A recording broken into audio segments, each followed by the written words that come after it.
of the big guns here at Bar 8 Bundura. We've got a few matches on the front tables here.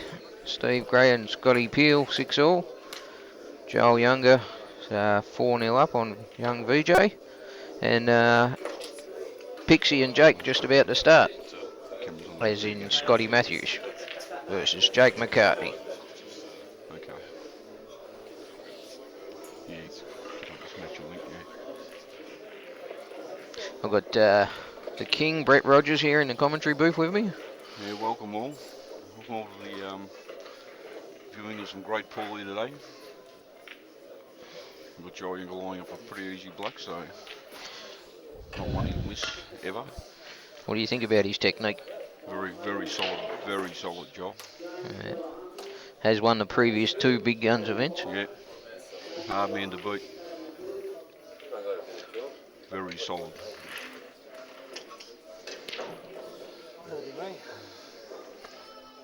I think Stevie Gray and Scotty Peel are 6-all over there. Yeah, they're in a battle. Yep.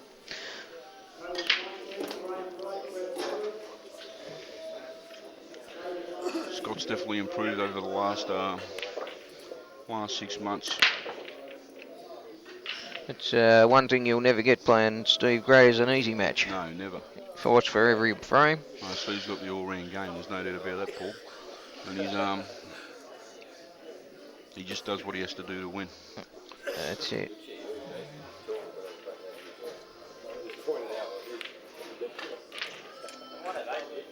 So that's a good test for Scotty. Mm-hmm. What's the score in the Joel VJ match? 5-0. 5-0. 5-0. Oh. VJ's taken out some big scalps already, so he's beaten Mick Delahunty and Peter Butterworth, so.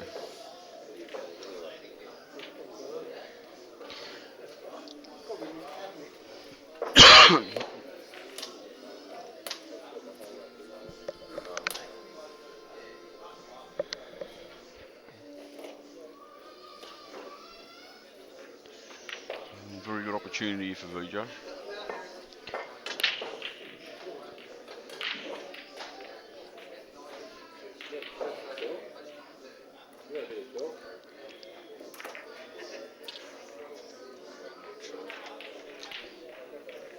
Bit surprised he's taken reds here, Paul.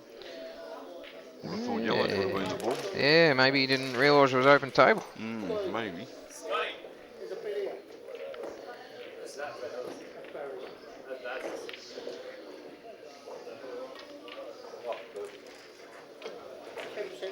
There's a bit of work to be done on reds here, actually.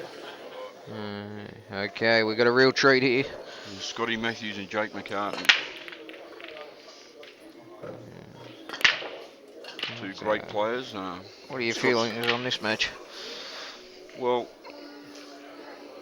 I've played with Scotty for many years and I know how good he is, and obviously Jake's the informed player. And his form's been brilliant, so. Should be a cracker of a match, I think. It definitely is a cracker of a match. Hard to pick.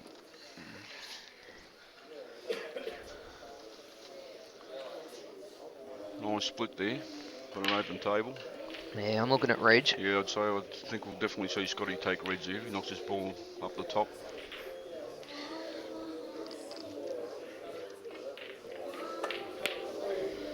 Yeah, he's nice on that.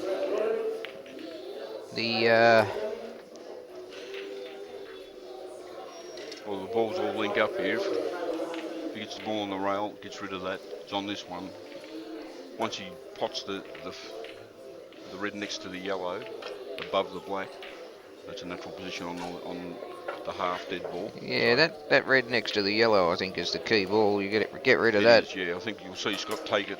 Pot after this ball, yeah, or no, take the push take them the one in the corner now, then take the other one in the corner, then get rid of it. Yep. Land somewhere over near the yellow on the side rail, sort of. Yeah, we has to get. Obviously, I'd say the second last ready will take it will be the one on the rail. Yeah. Then the transition, the ball sitting next to that to the black. So that's the way you play. Unless he lets you get, you may get on the one on the rail now. No, he's played it that way, the way I initially said. Mike. Got to be a bit careful here. Needs to keep the right angle to get on the one on the rail next. Yeah, if you do flick, After the one under the black. if you do flick the red as you screw back, yeah, you could end up with a dodgy angle. And he can't screw back into the yellow because he'll leave himself with no angle to get on the other two remaining reds. Might hold off the yellow on the I cushion. think he'll just run through this softly off the rail, Paul, unless he comes back across the table now, but I don't think that's the shot. Well, that's what he's played. Well, the red does go in the middle pocket as well, so... Goes both ways, yeah. Soft screw here. Anything but straight on this red's fine. Looks like he's slightly on the wrong side of this outside. Yeah, it's a little bit tricky, this shot, but Scotty's such a good cue and such great touch, so he should be able to just get a slight screw on this. He's playing this one first. He's obviously screwing above the black. Oh no, he had that angle. A bit deceptive, the camera angle. Needs left-hand side on this ball. Oh, he must get... I was thinking right-hand side, come near the yellow. No, well, you've been stunned between the black and the yellow. Yeah. I think you'll find Scotty will roll this in with left-hand side, actually. And play it in the middle. And play the red in the middle, yeah. It's just a matter of whether he can hold. I think he can. Well, does require a bit of side, but quite a bit of side, actually. Yeah. And this shot has to be played very slowly as well. That's what I mean, whether you can hold it. Yeah. I think you might be right, Paul. I think he will play this between the black and the yellow. Yeah, he is. Oh no, he's playing at he's playing high on the ball. He's playing the red in the middle. Actually, that was a little bit different angle once again than what we thought. He's not left the white ball too easy for Jake to start. I think Jake can get the cue to this one over the pocket, so it's not as bad as it actually looks, because the black is tricky to get to. It's probably not the shot you want first shot for the match though. No. Bridging over. Yeah.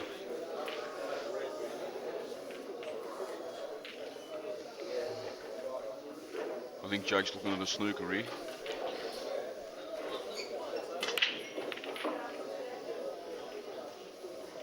I don't think he can play a snooker here though. I think he has to play the ball. Oh, hang on, he can flick off that side, yeah.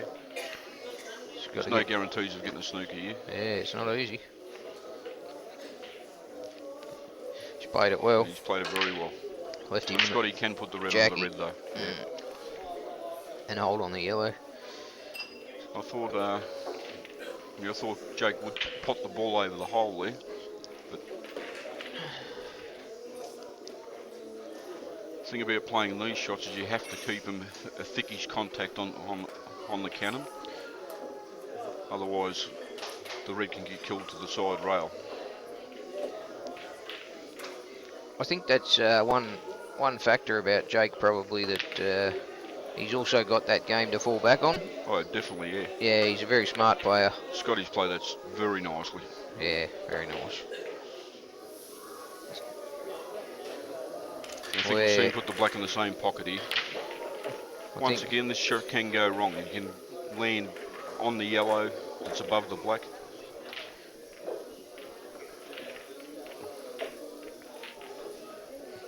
Just like that. That's he's all right though. He can get his cue to that. Obviously, the pot becomes a lot trickier if he's sitting right. He's got a bridge right over the yellow, but no, Scott's fine here. Nice tall bloke. Yeah, this is 1-0. He's used to playing down on the ball, Brett, so... Yeah, no, he's very good at these shots. Always has been. Arrows the ball nicely. Yeah, no, great cue action.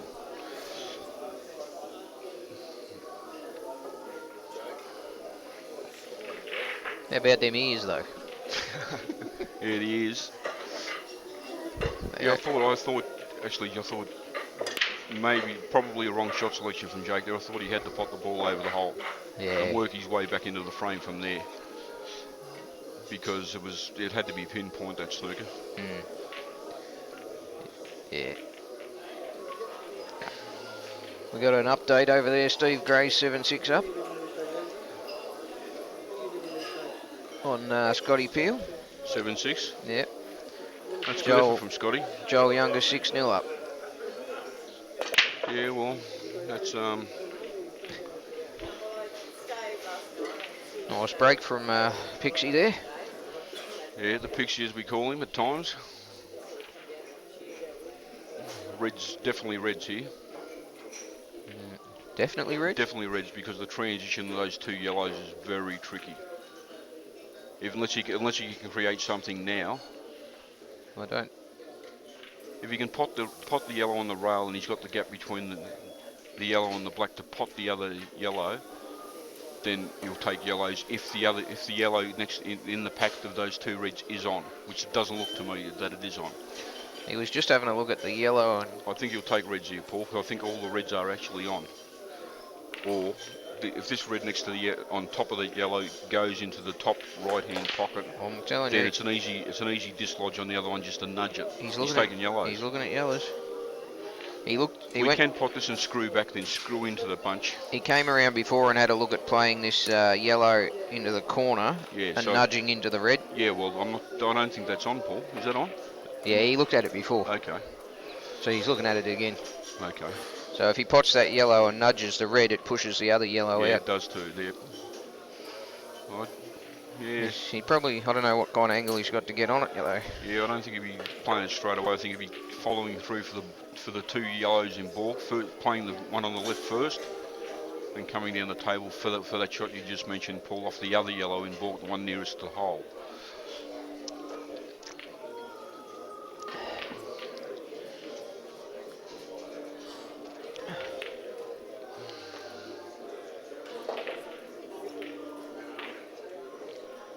Well, the way he's played that, Young VJ's just got his first frame on the board against Joel. There you go. 6-1. 6-1. That's not a good shot from Scott. That's left him in no man's land, straight, so to speak. Yeah, a bit straight. And maybe you can run through this off two cushions and get back on the yellow in baulk into the same pocket, and that's what he's playing. Steve Gray, 8-6. 8-6 to Steve Gray, and Scotty's missed. Yeah, he didn't take enough care on the shot before, did he, Paul? No. Definitely needed to get the right angle there. Yeah, he was a bit straight. I think Jake's definitely, if the red goes into the top right corner next to the yellow, then Jake's a pretty good thing of going out here. Even if it doesn't, he can just nudge it open now too. Yeah, I don't think if you play that now, it doesn't go. Definitely pop this, take the red and baulk.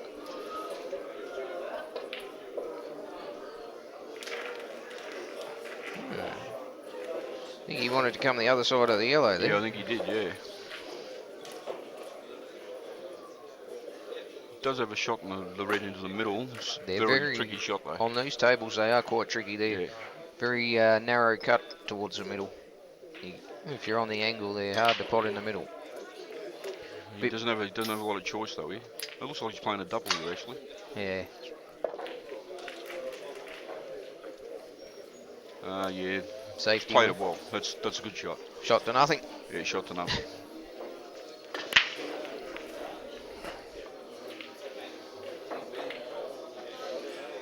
I think Scott has to double this yellow back down over this top right-hand pocket here. That'd be a good shot. Get it nice and neat right over the pocket. Unless he just bounces into that yellow and bounces it up a bit and leaves the white, leaves him off the one in baulk. Yeah, he could keep the white behind the red. Be a nice weight shot. Yeah, you can also roll up just off it on the left-hand side of the yellow and just put the white behind the red, just a containing safety. But I think he's playing the double back. Yeah, that's the shot for me. But heavy. You have to get that right, obviously. Bit heavy, bit crooked.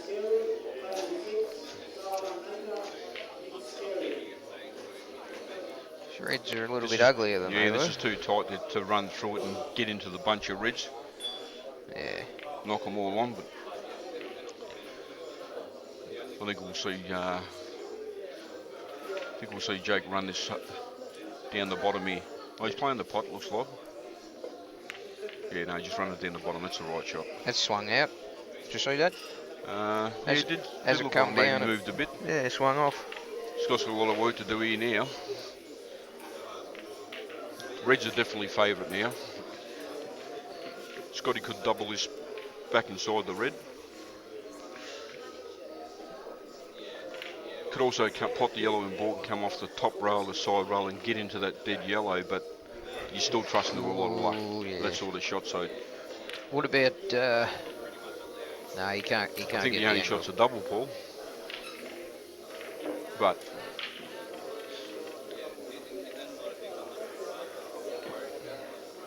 maybe run this down, the one on the rail. Yeah. Maybe pot this, then run it down. But there's not. Jake can get to the reds.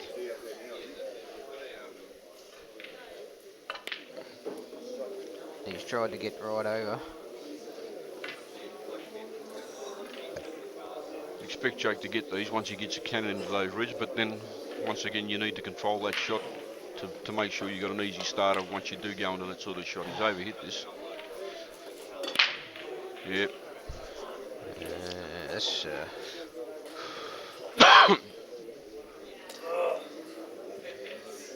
turned into an ugly frame now. And Jake could run off the top red and put the white in balk, but in doing that, he leaves Scott the easy option of a snooker behind the yellow on the balk rail, on the side rail in balk.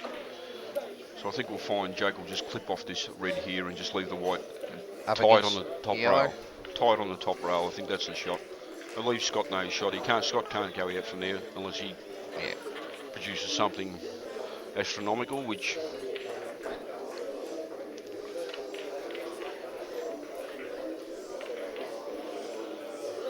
Jake's actually moving the black here.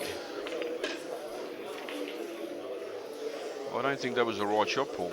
He tried to put them, Well, Scotty knocks his ball along the rail. If he comes up with two big shots here and then gets the correct positional shot on the bottom yellow of the bottom of the pack, he can actually dismount the other yellow and go game. And I think he has to go for it. I think he has to play the ball and balk. The other one on the rail, if he can get an angle to stun across on the other one, he's right behind the 8 ball here, so he's got to take the ball by the horns. That's what I'll be playing, Paul. I don't know about yourself, but I was just looking at whether the yellow-red, he can plant that red over near the side rail, bush, but it doesn't. It goes towards. It looks like it's going towards the jaw. So it does. Yeah.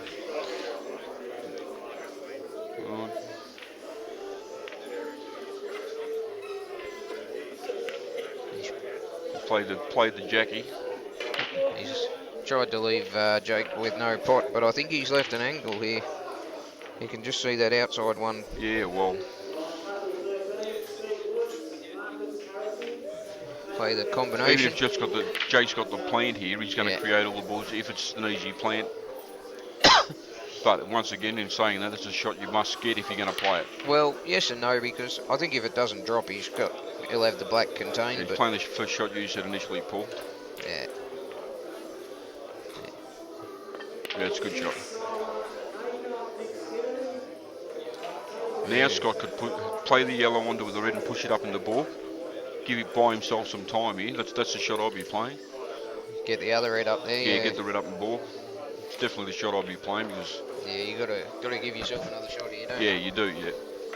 Anything else, you're really in trouble. We've got Lee sweeping behind us, and he's wondering what I'm doing on the mic. I'm not going to question his judgment. You're not going to give us any karaoke, are you, Brett? Oh, no, not today, Paul. But no doubt it'll happen sometime in the future. Yeah, that's a shot Scotty's playing. He has to try and kill this red. He needs to get this close to a rail because Jake's good enough to absolutely get on that red if he doesn't. That's a great shot. That's a good shot. If he left Jake a gap there, room to move to get up there into balk, then Jake could work his way onto the ball and obviously pot out. Now Jake has to do something with that red. That's right. At the end of this visit, you cannot leave that red up there because then Scotty can do all sorts of damage. It's an interesting shot here, Paul. I think I'd be playing this ball here on the right-hand side of the table, but screwing off it with right-hand side so you get the arc, playing it off the top rail and dismounting the red back this way. not towards the yellow, because you can knock the yellow in and not get it out. Do you know what I'm saying? No, I don't. Well, you, screw off you, the right hand side. Its side will kick it off the top row and check back into the red. Jake's got that shot on his river charge. Whereas if he actually knocks it the other way, he could actually still kill it. It is a big shot, but the black's covered. He could take the risk on that sort of shot. so you're saying open up those 2 yellows and the red now No. off this shot? Play if he actually screws past the red that's next to the yellow. Okay. With Yeah. the arc with the right hand side, they punch the Now, red all back right, down now the I'm table. with you. Now I'm with Yeah. you. He's just made a retaining shot here, I don't think that's a good shot. I don't think it is either. Scotty can take control of his black Scotty pocket, can take control of the pocket. and then he's got the game well in control Yeah, again. well that's right. Don't. He has to get this over the hole though. Yeah. That looks pretty good. Oh, he's knocked the red on. It's not bad. No, it's not good, Paul, because he's actually knocked the red on underneath the yellow. You think there's a gap? Yeah. Jake can. I think we'll find Jake will have 2 shots on that red in ball to. There is a gap. I just had a look. To get back on the table. Pots the red in the middle, or plays a Jackie.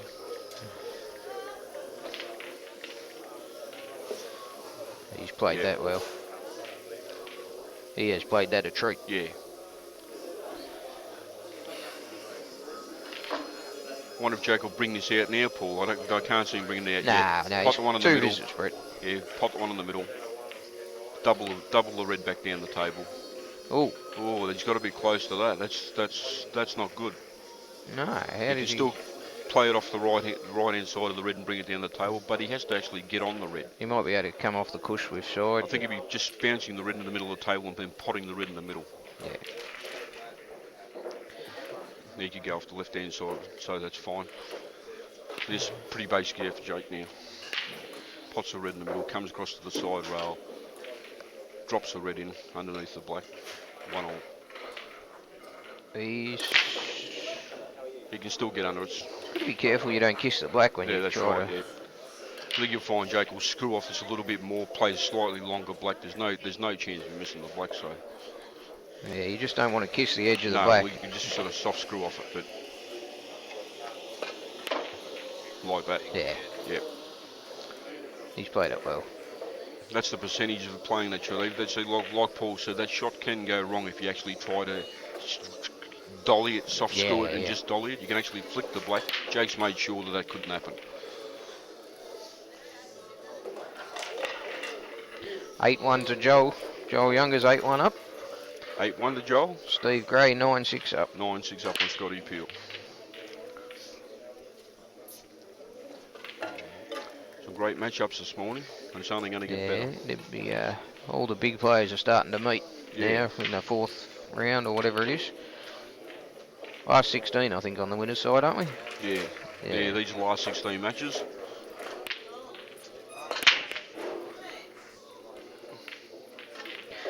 It's a dry break there. Dry break.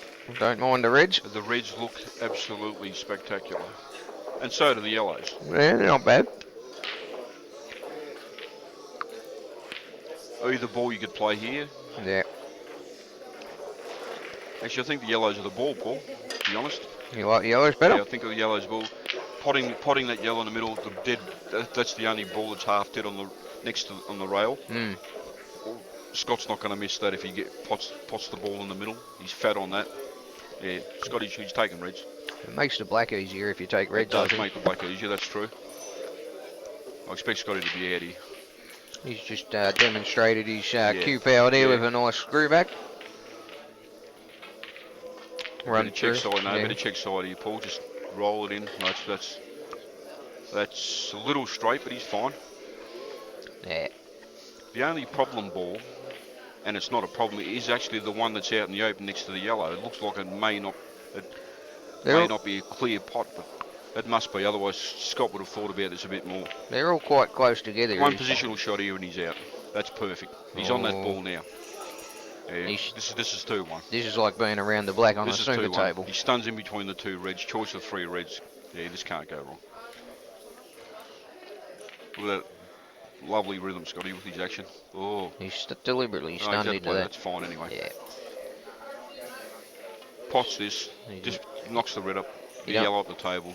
It's on the one next to the rail, stuns across, pots the red in the middle. Oh, he Game wanted to over. push that a bit further, I think. He would So have, should have put, yeah, you're right. He's still now, fine though. now he's a bit hampered.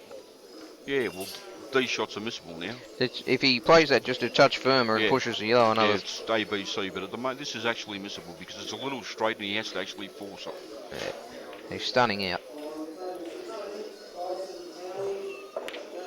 Played it well. He Touch does short. cues the ball well, doesn't he? Yeah, I think we have to see Scott roll into the yellow here. Yeah, this There's is no sense in trying to get better on the black. Just roll it in, play a slightly harder black. yeah, Half all black, the easiest pot you can make. that's perfect. Yeah, this is 2-1.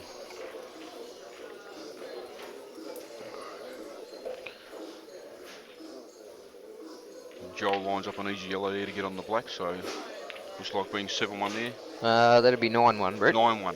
9-1. Well, there you go. Joel Younger, he just keeps doing it, doesn't he? 9-1. Like I say, VJ's had some very good wins against two very good players so far in this tournament, so It's, yeah, there's been a lot of close matches in this tournament, but I know there's been a few run-outs too. Rusty had a yeah, 11-0. Rusty's had 2 11-0s, I believe. Yeah, Rusty's sensational player. You see Rusty do things that a lot of players don't do, and very entertaining player to watch. he reminds me a little bit of yourself, Brett. Thanks, Paul. He sees the game in a different light to most. I think, what do you say? The way I see it. Yeah. If I bring a book out, that's what it would be called. Scott's, what's he potted? A red off the break? No, a yellow. He's got a yellow. Yellow's the ball here, Paul, but Well, that one near the red in the middle. even the reds they're all good. But he must make a ball here. I think, once again, I like taking yellows because they're all around the black, you know what I mean? That's true, yeah. But he hasn't got a starter on yellows by the looks of things. Yeah. The reds are pretty good, though. The problem with playing the jackie off the yellow here is you kill the red. You push the other red down to the side rail here. Unless you get it to the rail, it's dead. So that's what Scotty will be thinking about here. He looks like he's playing the red off the yellow. That's what I'm talking about. He can actually kill that red that's underneath the yellow. There it is. It's sort of half dead there. It's not quite on, you're right. No, well, that's the problem with that sort of shot. Will he come into this off this corner red with a little bit of right hand side? I'll tell you, I'd be playing this, Paul. I'd be potting the red into the top right hand pocket, coming off 2 rails and getting that red out of there. 2 rails, I was looking at. Yeah, you're right. 2 rails, underneath the 2 yellows, just make a nice little contact with the red and you go game. Yeah. The only problem then is you need a transition ball from the last red to the black. That's what Scotty's playing. He's definitely playing that shot. There it is. That is. And he's knocked the black out. That's perfect. Superfluous. Yeah, that's absolutely perfect. That's the best result possible. Now, right hand middle red. I think you have to get rid of this red that's closest to the white at the moment. That is the problem ball here. Even though it looks like it's out in the open, you have to get on that ball correctly. So Scott will be looking to get on as quickly as possible. If this was me, I'd be playing the red into the right corner pocket, leaving an angle on the red in the left corner pocket. The long red? Bounce down. No, the one in the left corner pocket. Bounce down in between the yellows. Pot the long red in, pot that one in the middle. Pot the long red into the top kick. One in the middle, you're on the black. That's what Scotty's going to play, I think. I'm pretty sure that's what he'll play. Flick across. This is the tricky shot. He needs to get on a this little bit red of left hand side. I think he can actually stun down off of it, Paul. Stun? Yeah. Okay. Either way, using the side rail, or just stunning down. Just give yourself a clear shot at the red. That's all that's required here. Yeah, you're right. That's the way he played it. He's overhit that a touch. Yeah. Still Yeah, back a couple inches would have Yeah. been perfect. Now I think we'll have to find Scott play stun behind the yellow. Oh no, he looks like he's running through it. He looks like he's going to chip the red. That could have gone wrong. I think I would have been playing that the other way. I think I would have been playing to the other side of the red there, Paul. Yep. He's fine. Just knock this in. Screw down the table just a touch. Nice little angle to just roll onto the black. This should be 3-1. Yeah, it's a good shot. Overhit it a touch. See, this is the problem with the transition balls. Yeah, he's probably I think come we'll find Scott in and out of balk. In and out of balk. Stun the white high. Hit it high with stun. Hit it high with stun, Paul. Yep. That's what he's doing. Now, just a nice little strike through the ball. That's a good shot. Control. See how the white, by stunning it high, you push the white further towards the left-hand side of the top rail. With the right-hand side, it'll check it back so you've got your prime position. I'm telling you now, the listeners out there are in for a treat with you commentating. Not many can explain the shots the way you do. Well, there it is, 3-all. It's good out by Scott. There you go.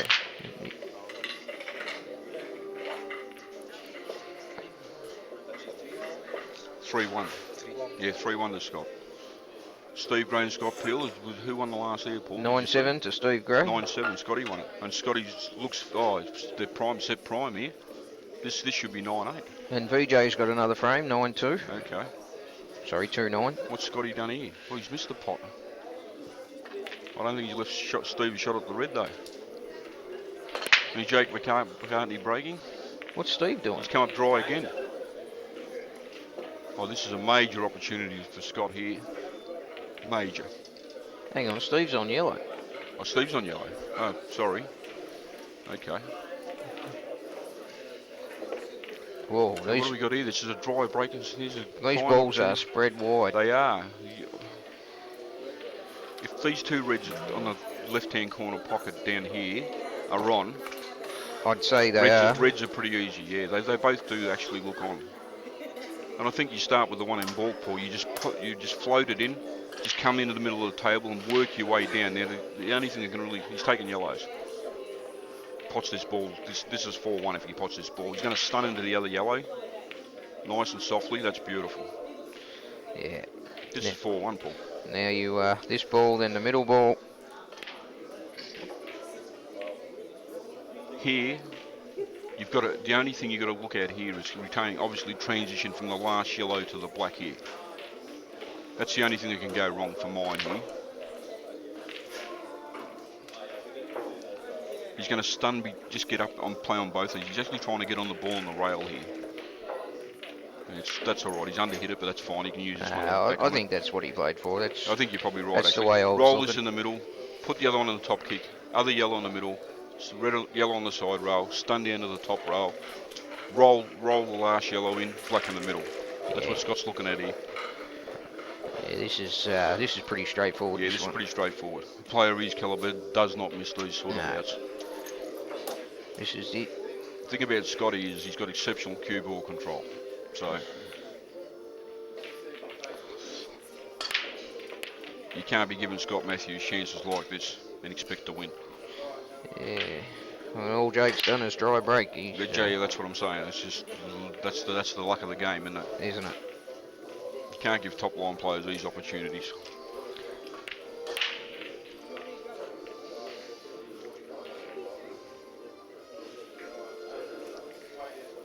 What do you reckon on Scotty's chances for the tournament? He hasn't been seen a lot lately in the tournament. Scott hasn't. Oh, that's a bit short, Paul. That's all right, Brett. Oh, you sure? Yeah. Looks a bit straight, mate. Looks a bit straight for mine. I think he can stun across. He has to stun across. Stun across. It's essential that he gets on this yellow into the same pocket. He's got to hit straight through the middle of the ball here, Brett. Bang. Yeah, you're right as well. There you go, Paul. This has become a little tricky. How do you play this, Paul? Well, you can come round the red and play it in the middle. Or... Yeah, I'd probably just drift it in and just pass the red? Yeah. Unless he plays it with check side, but that's risky. What about running through it just a touch and canning it into the red? I don't think you can sneak yourself unless you really butcher this. Yeah. I think that's the more. Don't try to just I get think past the red. I think cannon into the red here, Paul. so long as you, you don't land on the red. Well, a player of his calibre should definitely not lean on the red here. Yeah. Makes the pot a lot easier than cutting it back. To me, the safe way is just get out in the Pass the open. red. Yeah, just pass the red. Even if you come down the rail a bit. Yeah, I think he can get in the gap anyway. He's got to judge the pace here. It's all about the pace here. He's played the cannon. He's actually, you're right, I don't think he's on this. He might be long, on it long. He's having a look. I'm a bit surprised Scott actually played that shot at that pace. You need to give that shot just a bit. These, they come off the rails a little bit slow on these. Yeah, but, I mean, these blokes have been playing on these tables for 2 days now. They should know this, Paul. Yeah, true. So, he's on it up the top. Yeah, he's got a long black.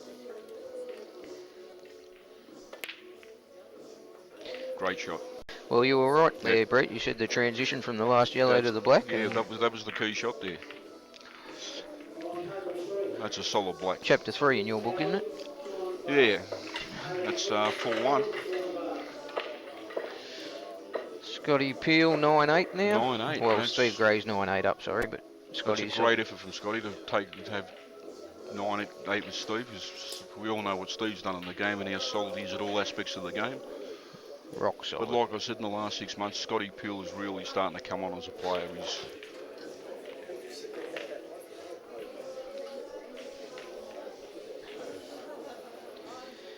We got Alex and Kurt over in the corner there. I'm not sure what the score over in is. the dungeon over there. Yeah.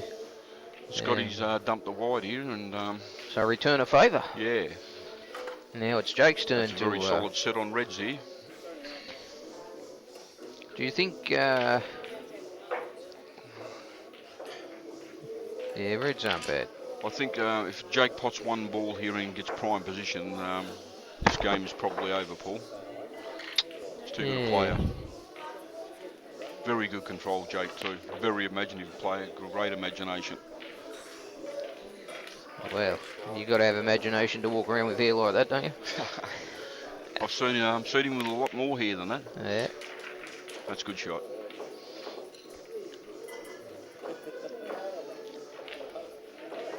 I think he stuns into the middle of the table here. I think he gets rid of the red next to the yellow in the middle of the table after that one.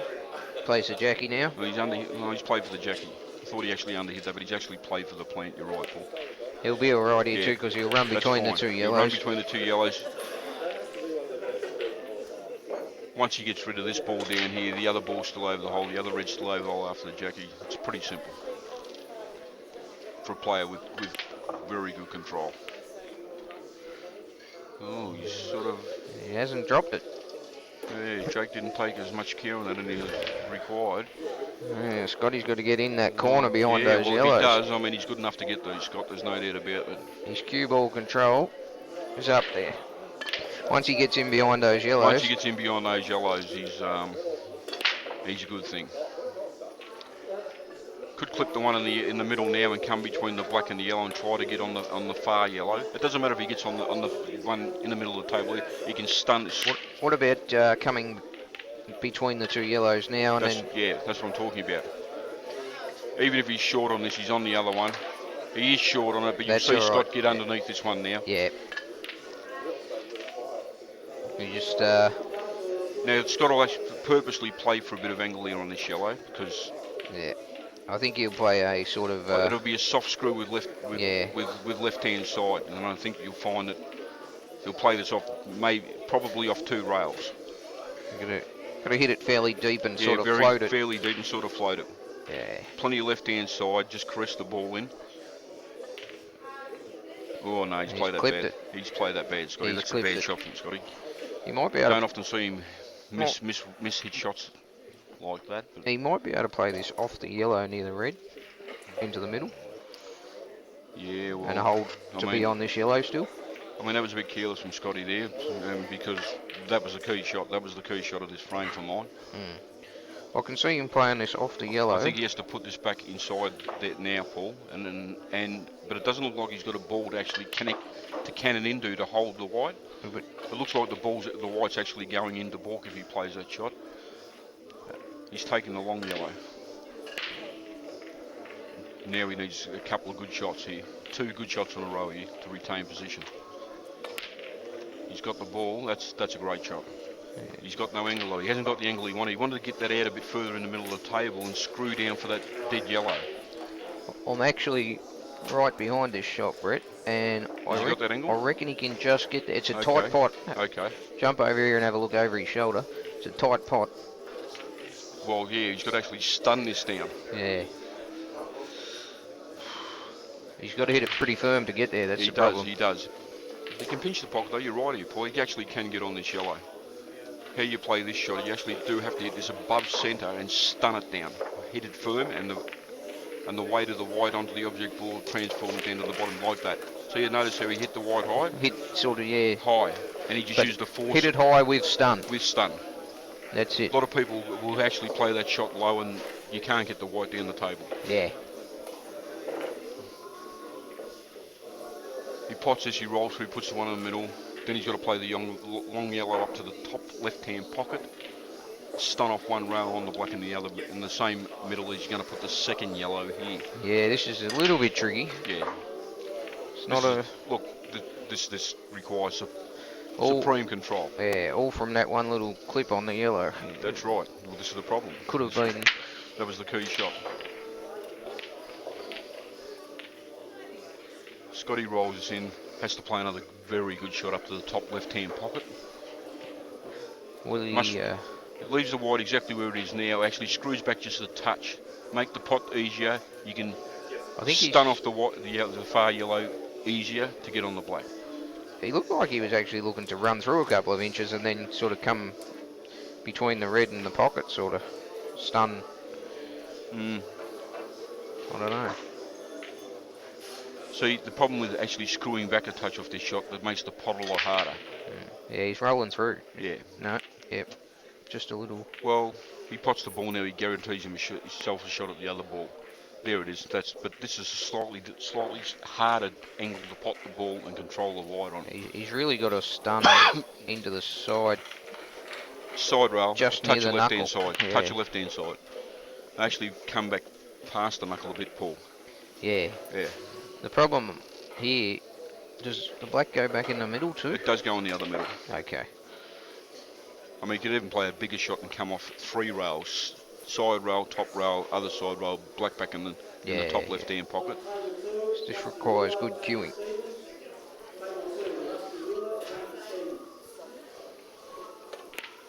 No. Yeah, too many big shots in a row. Well, like you said, Paul, it all come from that nudge on the yellow on the top rail. Yeah. Rusty Wheeler and Jamie Stevens are about to start. That'll be interesting. It'll be the... yeah. Kind the of magician against... I was thinking the tortoise and the hare, but... yeah, against this... Well, you're probably right there. Against the solid. Jamie's commonly known as solid. If Jamie gets him in a lock hold, anything can happen. He got me in a lock hold last night. Yeah? Yeah. This is 4-2.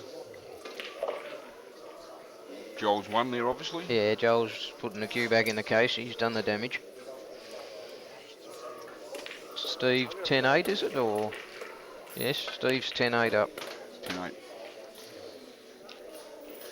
Jake on a straightforward ABC black, straight to the middle. Don't see him miss these. No, you... Oh, my God. Commentator's curse.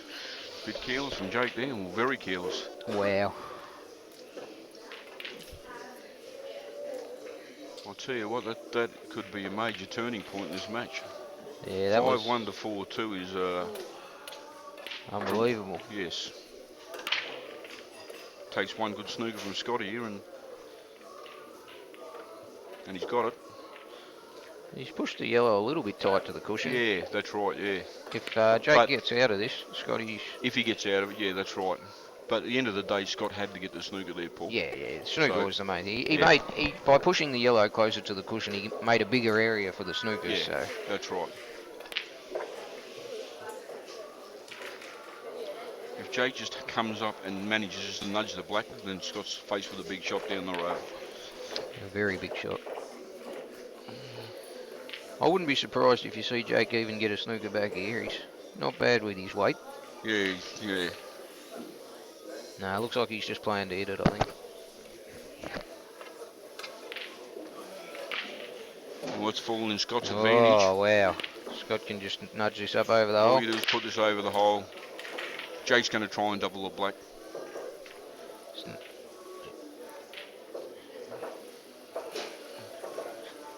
You want to cover the hole here because you don't want Jake putting the black inside the yellow. That's exactly right. That's if you a perfect leave shot. leave Yeah, a you big leave pocket, the gap, then the black becomes a much easier shot.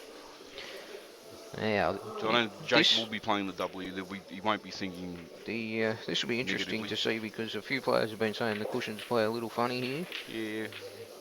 See whether it slides wide or what happens. No. I'd say that's 5-1. Well, Oh, this is one of my trick shots, Brett. one of Paul Pye's trick shots. I can see a 5 Top rail. spin. No, you just trickle the yellow in, then you play the black on 5 rails. Bang. I've seen Paul smashed it in many times with top left-hand side and going off in the other corner pocket. Yeah.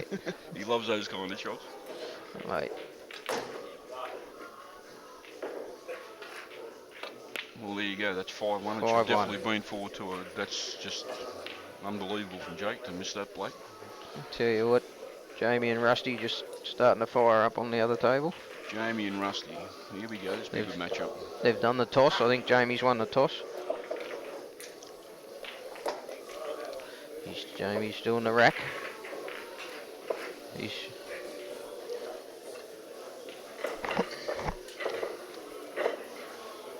I like this, Dan.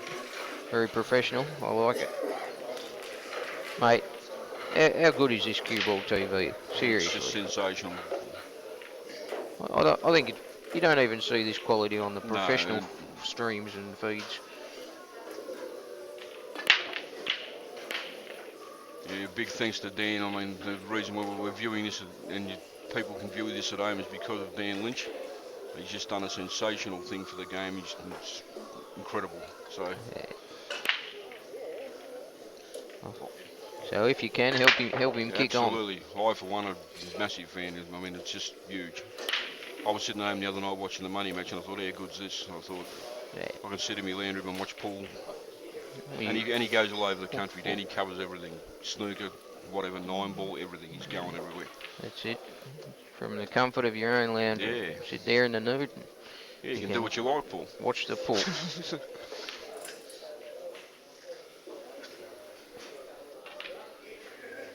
Jamie.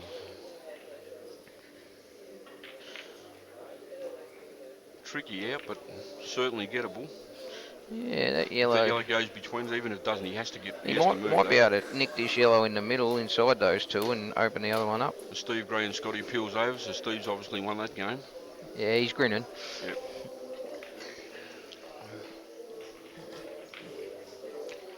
What's Jamie looking at here? He's looking at nicking this yellow in and opening up the bad one. That's the shot, is it? Is that a clear shot or is he That playing is a the clear shot. Yeah, it wasn't a clear shot, Paul. Well, it must have I been think the way he played it went. It must have, yeah. Yeah, it went. The way he's played that, it must have been on. Well, Rusty. Okay. Anyone out there running a book? Yeah. What's the odds on Rusty clearing up from here? Well, my honest opinion, he's about 6-4. A lot of blokes would be about 5-1, but Rusty Wheeler is definitely 6-4. I was going to say, a lot of blokes would be about 500 to 1 here. Rusty Wheeler is definitely 6. The balls look like they're dead, but he's such a good shot maker that... Not quite sure what he's planning, but... I think he... Well, we could see Rusty just pot the ball over the hole and just play the jackie without potting it and covering the black. First frame, balls are a bit tricky. You don't want to let Jamie back to the table with an easy starter and an easy out. So I'm not sure what he's looking at here. He's cross double? No. Wouldn't be the cross double. Long double. Long double. Well, there you go. I think that's a very strange shot from Rusty. Very strange.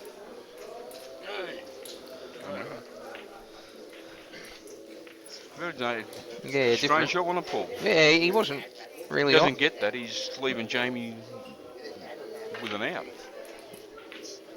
This I is in think a over from Jamie. I think that's the way Rusty plays too, though. Yeah, very strange shot selection though first. Yeah, he doesn't particularly mind taking on a shot where he knows he has to get it. You know what I mean? But he wasn't really on much after that, so. No, well, this is in a over from Jamie. He's covered the hole. He's got the stranglehold. It's Oh, fallen in. it's dropped in. It's fallen in. Well, that's all right. He can go game now. Yeah.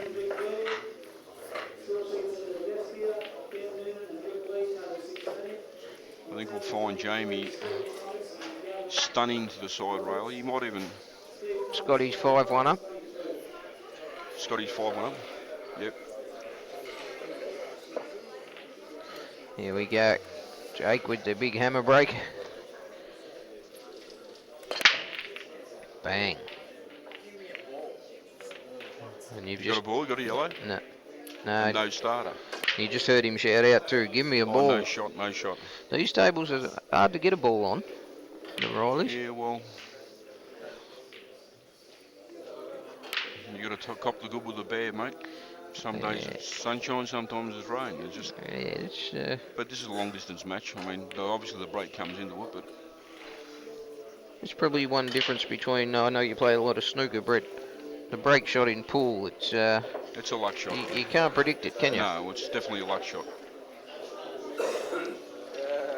And that's what two things about the two games, snooker and pool. I mean, this game is intense in a lot of different ways to what snooker is because it's very much a one-shot game, pool at times. Yeah. You know, snooker's obviously is a one-shot game too, but you know, Yeah. the difference is high-quality players in snooker. Then the game becomes more one-shot. Yeah. Whereas 8 balls, so that's the great thing, and that's the thing I love about the game, and all the different aspects in it. Yeah. Scotty's played the combo and missed here. Yeah, Jake's back in with a chance. Reds, you reckon? definitely Reds now. Yeah. Jake's been a bit careless in this match. Can he swing off this middle red and open up a red and black sort of situation off two rails, or? I think it's a bit thin. He has to actually screw off. He screws off it and goes between the yellow and back into the red from behind. That's what I mean. Yeah, That's the way to play with it. a bit of left-hand side. Yeah, but he's not playing that shot, so he just roll them down for the one and then knocking it off the one over the hole. This one here. Oh, he'll screw into the yellow Yeah, now. now. Screw into the yellow now. That's a nice shot. That's This much should better. definitely be 5-2, but Yeah, just a soft screw into the yellow. Push the yellow to the rail. I don't think I've ever seen Jake miss a black in a tournament like that when he just missed last frame, ever. Yeah, I mean, he always plays casual, but he Yeah, but still knocks them in. I haven't actually seen him miss a ball No. like that, Paul. No, he still knocks them in. Yeah. Like, as casual as he looks, he normally knocks Yeah. every ball in clean. He does strike through the ball good, Jake, so he has got a very casual approach and looks casual, but he actually does strike through the ball, Yeah. follow through the ball properly, so it's We've just got another match fired up here in the middle table. Sean Budd and Nick Howie. Another great matchup. Nick Howie with the Spartan shaved head and full beard going on. I can honestly say 10 years ago Sean was the best 8-ball player I've ever seen in my life. Well, I'd say second best because I know you don't think much of Quinton as a bloke, but he could play the game. Yeah, well, yeah, pretty hard to argue with that, but yeah, I don't know, He was class though, Sean. When I first absolute class, met Sean. him, I think 99 it was, at the Nationals, he was playing absolutely huge 8-ball.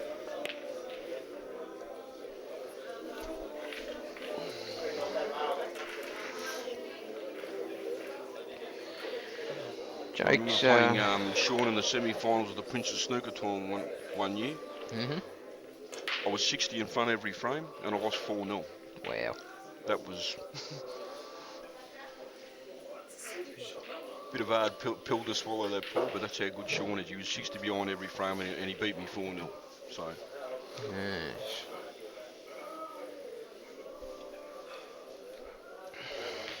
This is a tough shot now for Jake.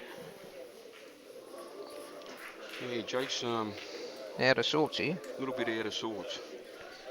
I think, I'm not sure what you play here, Brett. What do you, Well, if can he pot this red? he can. He can. He has to pot this and play a double pull. There's no choice here. You He's got to can't, go yeah. again. You can't get back off this red. It's impossible. Yeah, well, she's playing the double. That's the only shot. Yeah, you couldn't. Yeah. He was on the rail. Look, Jake knows he's not getting it. He's more than likely he's not getting another shot. Not more than likely. He doesn't expect to get another shot if he misses this out. This is even a little bit tricky with the black because it is. it's not ideal. You don't look to play prime position on this pull. You just get a shot at the black. So you come between the two yellows, like so. Like no, that was better angle than we thought. That's nice. Yeah, that's nice. It's a good double. This is still a little bit tight into the middle, so yeah. I think he'll get it. But yeah, I think he'll be taking a bit more care than the last black. That's for sure.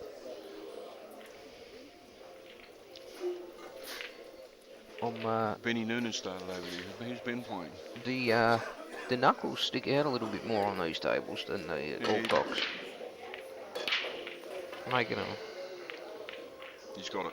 It's a good shot. See how he had to play it, sort of trickle it in? Yeah, that's right. They're a bit more like a 9-ball cut. They're not quite square, but they're...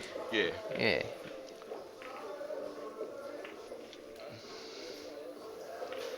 So 5-2. 5-2. Okay, we got... Who's Benny playing? Playing Ricky Lee, I believe. That's on the loser's side of the draw, it yeah? Is, yep. So it's instant death to whoever loses. Yep.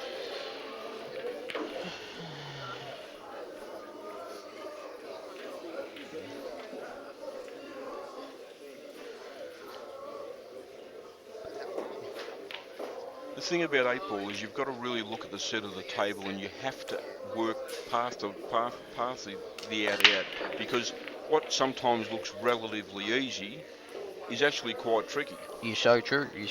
That's correct. So you really need to look at the whole table and think, hang on, I have to be here on this shot. I can't be half an inch further up or down the table. Yeah. I have to be here. That's where you watch like Mark Robinson, Ben Noonan. Yeah. When they break the balls, they always take the full minute nearly, mapping everything out. Yeah. That first shot is where they do the whole work. Yeah. You don't see Mark very often get it wrong, do you? Even though... No, he calculates things. He's a very calculated player, Mark. Very. This is pretty much an ABC for Scotty. But once again, you have to make sure that you've got the right... See, he's come across that too much. Yeah, there you go. That's the kind of thing I was just talking about, Paul. Yep. Now, if this was in a transition ball to the black, and you need to be straightish on this, well, you could possibly be out of business. Yeah, big difference if he's straight on that. He just rolls absolutely. it in. Now he's... It doesn't matter. It doesn't make much difference at this stage of a frame. But these are the kind of things that make the difference between winning a frame and losing a frame a lot of the time. Yeah, that's right. Now, what Scott will be thinking about here is his transition from what ball to the black. What's the easiest path to get these balls to make sure he cannot miss the transition from the last red to the black up? I'm thinking play the corner ball and screw across to the one near the black. See, the problem with the one next to the black, if he's leaving that to last, yeah, that's what I mean. He needs to be exactly in that position I was just mentioning. He can't be a little bit wrong because it can go wrong. I think he can get on that ball now. Just screw across. That's what Scott's thinking about right now. He's realising that that's the problem. To pot the black, he needs to be over that. Ideally, you want to be coming and putting the black back into the red that is on the right hand side. You want to be putting the black into obviously the right hand pocket here, the top right hand pocket. But you need to map out this out so the transition to that's simple. Not sure what he's doing. That's what Scotty's doing now. He's working that out. He's overrun that. I don't understand that shot at all. I think he thought he could hold. I know, actually, you know what Scott was trying to do there, Paul? He was trying to stun up, pot the yellow next to the black now, get between the gaps of the two yellows, and leave himself a natural angle to pot the red and run through between the two yellows to put the black in the same pocket. That's what he was looking at. You understand what I'm saying? pot this red, pot one on the right hand side of the table, leaving a half ball contact, so he uses the top rail and goes between the two yellows and just runs the white out anywhere near the rail. Okay, That's okay. what his plan was, and that's what his plan still will be. But that's if he can hit that one. He can't even hit it. Well, this is. Is this on this way? If this is on, he's got out of jail here, and it is on. Actually, it is on, I think. I don't think it is. Is it on, Matty? Can you see?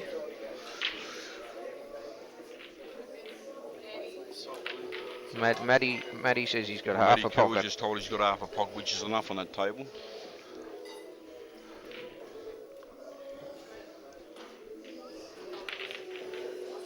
Yeah. Scotty has got out of jail here. Off the knuckle and absolutely got out of jail. That's just what we were just talking about. The situation just come up, and that's the difference. A lot of time between winning and losing a frame. That's right. How often do you see an amateur player in that situation and they get out of sorts? That's right. You know, and they say, "Oh, I missed me last ball," or messed up. And that's the reason. Scott got lucky there because at the end of the day, after he pots that ball that he potted when he nicked in, if he gets a slightly different contact on the yellow, he cannot get on that black. Yeah. He can't pot the ball with any force, so he cannot get on the black. No. So that's got out of jail there. But 6-2, there you go. Well, Peter Knights has just thrown a chair. He's all right. He's back in control.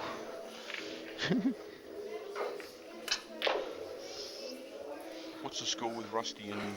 That's 1-0. 1-0 to who? Good question. Jamie's definitely in control of this frame.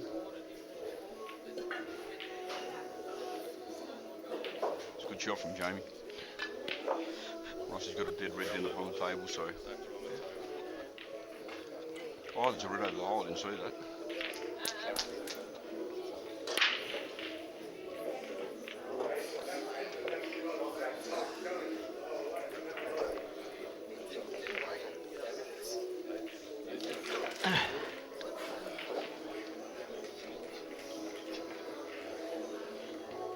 That's a great shot from Rusty. Really see that ball? He's got straight on the dead ball straight away. Well, actually missed the shot. Yeah, pot it well in the middle, screw down to the top rail, take the harder pot in the middle.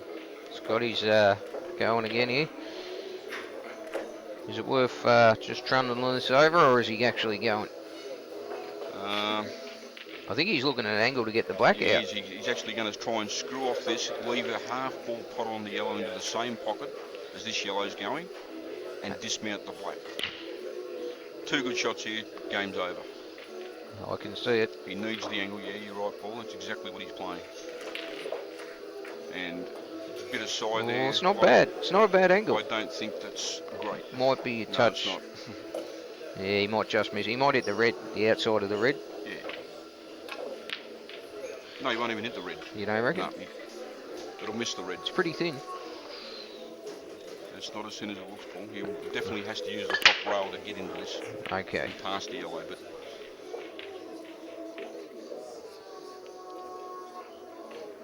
all Scott can do here now, he has to pot this ball and just get up the table, and then wherever he lands, that's what I'd be looking at.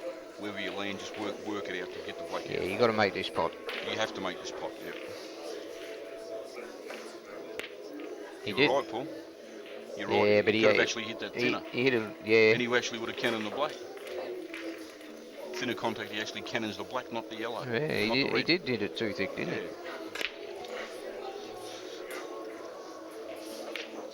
Well, he's left Jake hard up here, nearly, so. He's opened the black up too, though. He's opened everything up. Jake needs to pot a ball here, obviously. I think possibly needs to pot. Jake's got two rail balls to contend with here. Couple of options. He can take the one in the middle, or he can cut this one inside the yellow. The idea of the situation here, first of all, personally, I'll be looking to get an angle, just to nudge that red on the rail off the rail as quickly as possible. Then the second thing that needs to be looked at here, you want to be getting close to this black. The closer you get to it, it's a lot harder to miss. So that's what Jake will be looking at, I would say. Is he gonna? No. Jake needs to get on the red near the rail as quick as possible. I think we'll find him pot the one on the right-hand side here into the top hole. Pot the ball over the hole. You're not doing that. Must be able to get on the ball on the rail. I think that's a little bit strong. Would have been leaving that there. Can he run into it here? No, he'll be playing on it here. Has to play on it. It's actually about 2 inches off the rail, but yeah, it's hard to see on the camera. It is actually. It's not on the rail, but can he run onto it now? That's what I'm thinking. He's actually playing to knock it out. But the problem is here, with that shot, Jake's been a bit fortunate there in a sense, because if he actually hits the other side of the red there, Paul, he's got no shot. Oh yeah, you don't want to hit the backside of it. No. I was actually thinking if he hits it a bit thinner, half ball sort of would have been nice, but obviously he didn't have the angle. 2-0. To who? I didn't see it when I came. Not sure. Rusty's racking the balls up. The score says 2-0. I'm not sure which way. That's the problem. We're not getting rid of that red straight away. That's caused the problem. I mean, yeah, it's you now. have to be thinking about that ball. The two problem balls I seen with that actual ball next to the rail and the black. And they're the two that are left. Yeah. But Jake's on this. He's on it, but he's played for an angle on it, so he can come back across. One good shot. Bit of soft, deep screw. We won't see Jake just actually roll this in and bounce across the other side of the table. He will be trying to get close to this black edge. So he'll actually be trying to put the white just past the centre pocket towards the ball end. Sort of coming across the blue spot. Yeah. This will be a stun screw shot, this. Exactly like that. And obviously that was the right sort of angle. He needed to hit it harder. We'll see Jake knock these in. But look, this is a missable shot. Jake does seem to pot a lot of them, but it's not ideal. Running side. Yeah, just flick it in. It's in. Clear. Nice pot. Very nice pot. Yeah, he just played it with a touch of running side. Played it well. Very well. 3-0 over there, Jamie and Rusty. Yeah. Well, I'm guessing it's Rusty then. Just by the speed of the frames, but I don't know.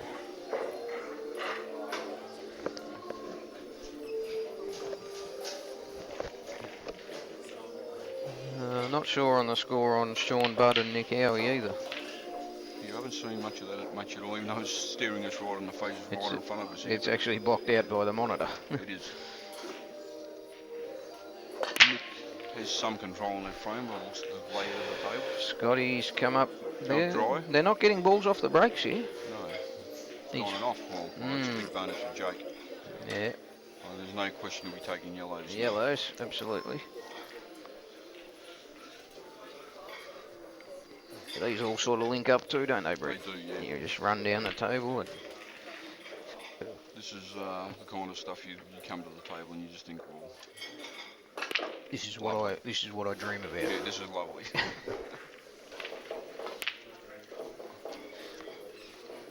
He's still got the Jackie though. That's fine. He pots the plant, just stuns the other yellow across. I can't see much going wrong here.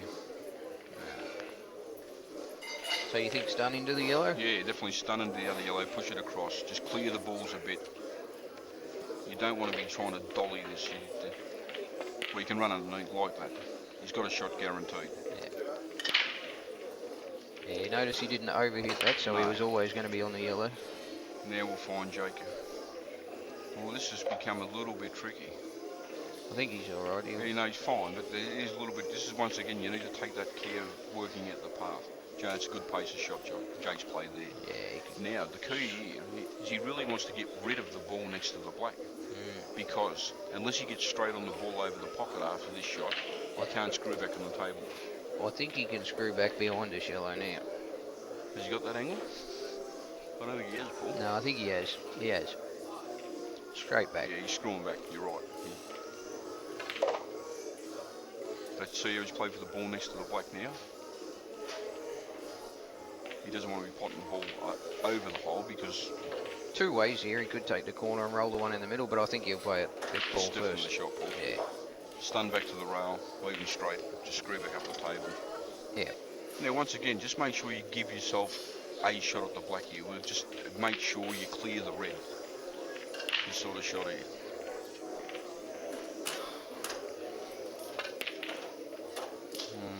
A shot at that. Jake won't miss this, I don't think.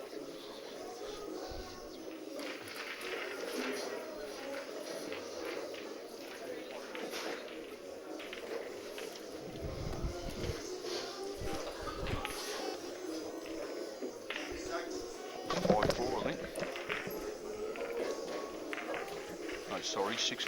6-4 to Scott.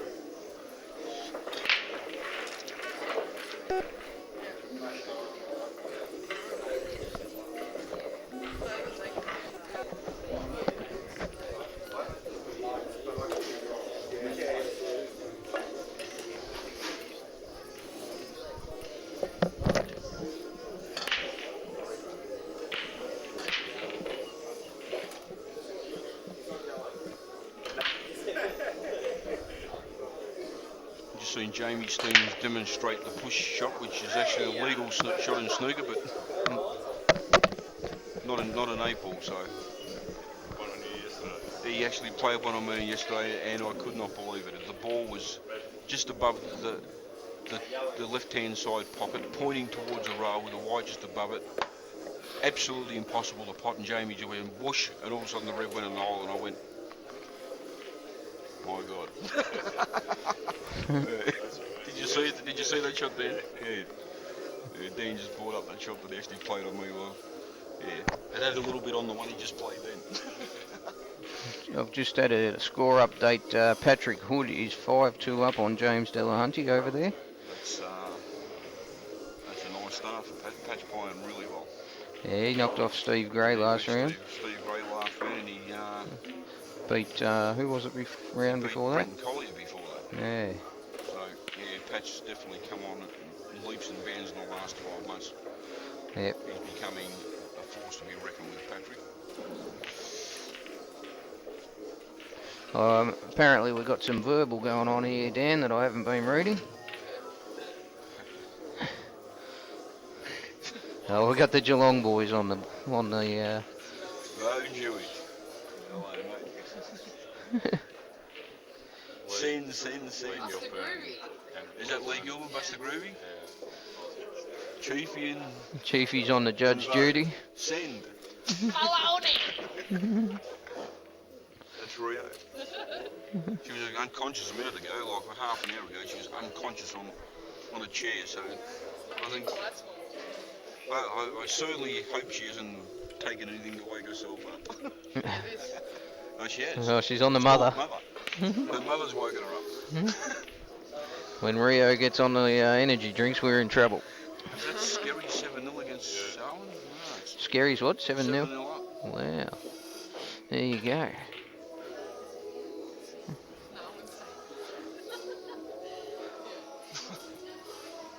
One thing about Scary, he might, he's got the determination of about 3 men, I think. Michael is just a sensational shot maker, Paul. But If he gets on his his mental game, determination too, though. Absolutely, yeah. And when he's on his game, he does it easy. I've played him many times, and so just like yourself, Paul. Yeah. When he gets on his game, he's just... Yeah. It's just simple. He's got that in his nature that where... The competitive nature. Yeah, he absolutely hates losing. You got to have that. Yep. What's going on here with Jake and Scott? Who's at the table, Jake? Wayne Stubbs. Hello. Send the Brett. I think that one's for you. Michael's about to go 8 and lock on them. Scary's 8-0. Michael's 8-0 now. Hard to get beat from that situation. Yeah. He's a great player, Michael. He's just a great shot maker. I think we'll see Jake peg back another one here, so this is very much... I'll tell you what. He's sort of let go of that. Still got a pot in the middle, but... He wanted to push through, but he sort of let the white go with it. Not only does he have to pot the ball, he has to retain position. This is a tricky pot, let alone. It is.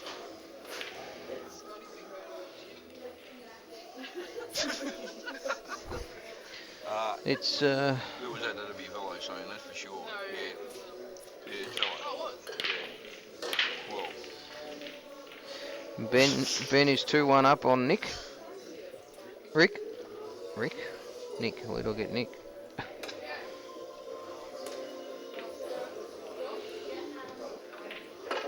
Here it's a comes. big frame in Scott Jacobs. Here comes the floater, fresh after his win. Steve Gray, how you feeling? He's beaten a young up-and-coming Scotty Peel, so Steve will be more than happy to get out of that match with a win, I'm sure. Jake's let Scott back to the table here, and This I cannot is see unbelievable. Scott letting Jake back to the table here, Paul. What's the score? 6-4 to Scott. 6-4 to This Scott. is a big He frame. knocks this ball in, this frame should be over. 7-4's, you know, 6-5, big advantage. 7-4, massive.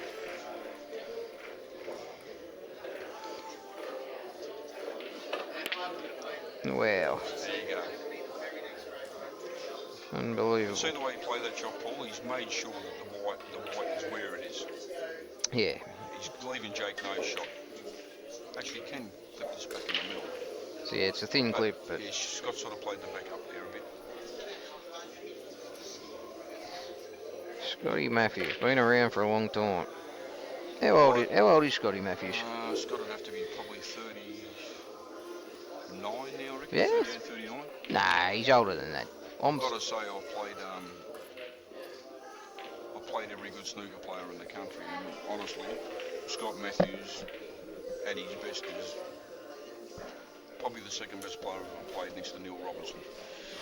So There you a go. lot of people don't know that, but I've had Scotty knock in 4 centuries in a row on the snooker table, and missed the blow off the spot on 98 for 5 in a row. So I've never seen anyone do that before. So that's how good he actually is at the game.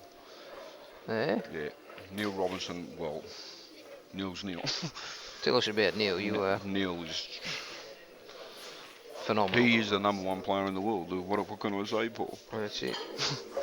You played a lot with him back in the. Yeah, when he was young. Yeah, we spent many hours together, Neil and myself, and some of I've never seen snooker played like Neil actually played. That's the best snooker I've ever seen in my life live. But I mean, I've seen Scotty do some amazing things on the snooker table too. Like I say, he's missed the blow for 5 centuries in a row on Princess #1 table, which was a very tight table. So that's no fluke. I remember Scotty picking up a rack cue at Potters one day and knocking in a century, and then telling me the cue was no good. Yeah, well, I've seen him change 8 tips in one day too. So, but sensational player when he's playing well. Brilliant.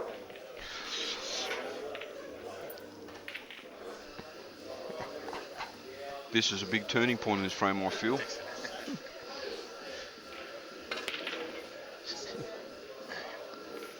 My mic's off, is it? Well, they couldn't hear you Okay. before, but now they're wishing it was still off.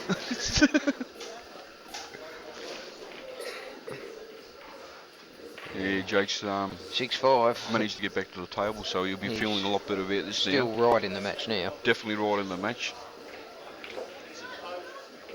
2-all. And that's what I was saying before about 8-ball being such a one-shot game. It's one shot that actually a lot of the time determines the outcome of a frame. Intensity. Yeah. That's That's exactly the great thing about the game. Like, That's exactly right. In my match earlier, I was 3-1 up, missed a ball, and with barely another shot, I was 5-3 down. there you go. It's funny how it swings. Instead of being 4-1 up, Yeah, that's right. I went to 3-2, yeah, and then he's you found yourself 5-3 down. Yeah, he's run out, and then I've dry broke and Yep. didn't get a look in. Yeah. Jamie's on the black here, is he? He is. He's missed it by a fair way, Jamie. So Yeah, that's probably the only. Jamie lacks a little bit of firepower compared to some of the top cueists. yeah, but he does get quite a good percentage of those pots too. So Yeah, he makes up for it though with his solid. Jamie's not that far off the mark for mine. Yeah. He's got a very good all-round game. So Yeah. very good thinker of the game, understands the game, Has played for a long time. played for a long time, and he understands percentages. There's no doubt about that. 6-5 to Scotty. Yeah. And what have we got here, Paul? Scott's got a he's got a ball off the break this time. Yeah. Oh. There's one. I think Red's are the balls, but Yeah. Well, the problem is obviously the ball on the side rail. he might have to play the Red on double. the side rail. But really, I mean, also with the black down here. Yeah. I don't know, mate. It's not an easy clearance. This is tricky. No. What you could do here is you obviously need to get that red out of there as quick as possible. I think a good shot here, Paul, would be just actually pot this red, make sure you're on reds, then run off the side of the red that is on the rail, double it back across the table, and put the white hard up on the balk rail. Jake has no shot from there. The problem I see, he needs something down here for this black as well. Well, he can get to that, Scott. He's good enough to get that off any ball. What's he trying to do here? I think he's going to... Played for the double, or... If he gets the white anywhere near the middle of the back rail here, Jake's in trouble. So he can flick the red out and run off with... Absolutely. Stun off the red with left-hand side here, between the gap of the red in the middle of the table and the yellow, and try... Your target's going to be the top rail, the middle of the top rail. If you can get the white there... You probably can in the red into the black too on this shot if you play that. Well, it doesn't make a great deal of difference, really. No, so long as they both still... the white's the key here, obviously. Unless he pushes the other yellow, which is sitting next to the black, over the left-hand top pocket, and that's a disaster. But yeah. But saying that too, he's got two dead rails and two dead yellows in balk, so I'd be looking to put the white as near to the middle of the back rail as possible. Yeah, I think this is one of those situations where you do have the controlling stage in the frame, so you've got to get your problems... Needs to do it now. Yeah, get your problem out now. Yeah.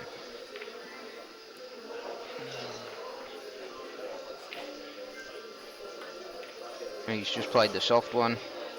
That's not a bad shot either. He's kept it near that. Yeah, that's not a bad shot, is it? Yeah, he's kept that near there so he can use it when I he didn't even needs think to of come that shot. down near the black. He's basically saying to Jake, well, you go or you lose this frame. But he's also contained Jake's yellow, but he's left the red on. Yeah. It's not bad. I think Jake has to just push this yellow over the hole now, doesn't he? Yeah, I would. That's the shot I would play, but I think that he has to. Yeah. Yeah. To counteract what Scotty just done there. I mean, even then. Patrick Hood 6-2 up on James Nalahunty. Yeah. I must admit, Patrick's really impressed me over the last 12 months. He's been solid. Yeah, he's been playing very good, Paul, and he's certainly getting right up there with the top players, no doubt about it.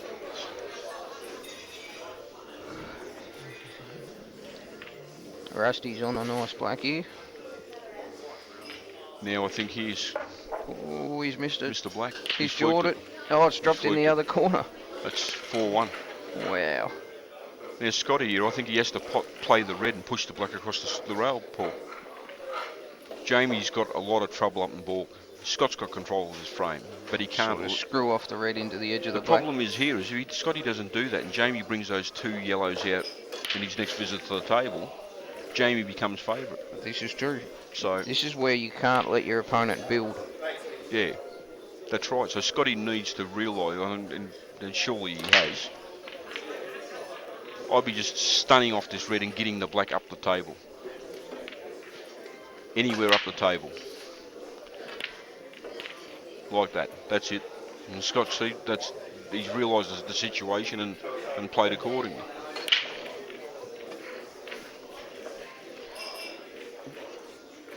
James Delahunty's just made a nice out.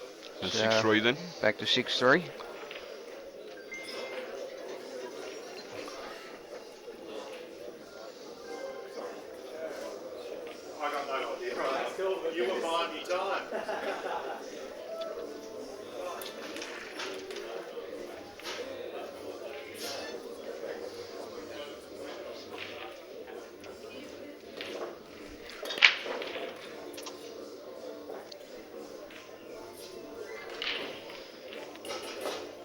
I'll be back in just 1 sec, Paul. Okay.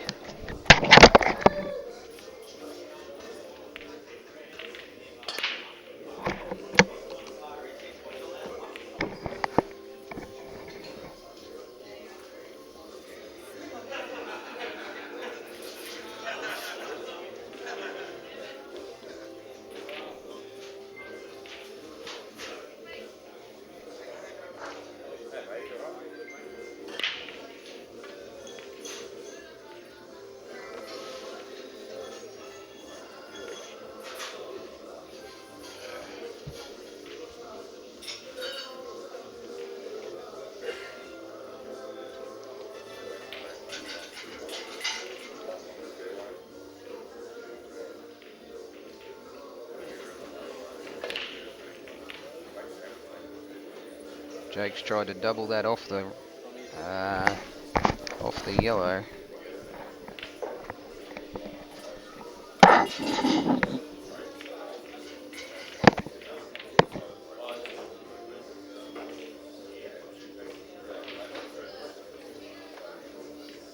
Oh, off the red, sorry, my bad.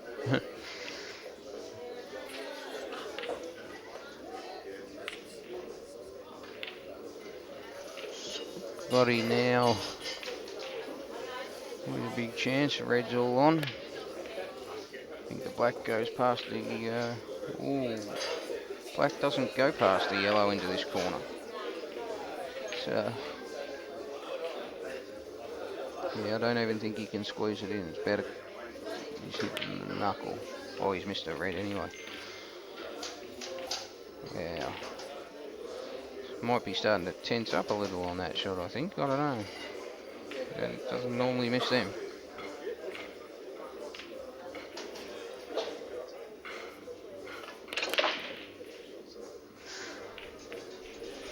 That's where that last frame might have changed things a bit psychologically too. Jake's tempo stepped up a little and putting the pressure back on Scotty. You might find Jake just plays the yellow and pushes the black across safe. Here. Just play the yellow thin and push the black over near that corner so it's tucked up near the yellow. Got to make sure something hits a rail, but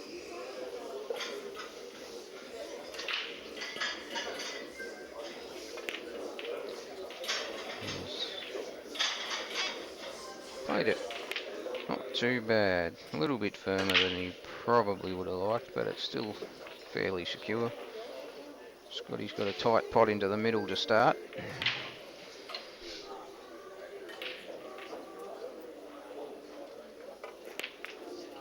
Played it off the yellow.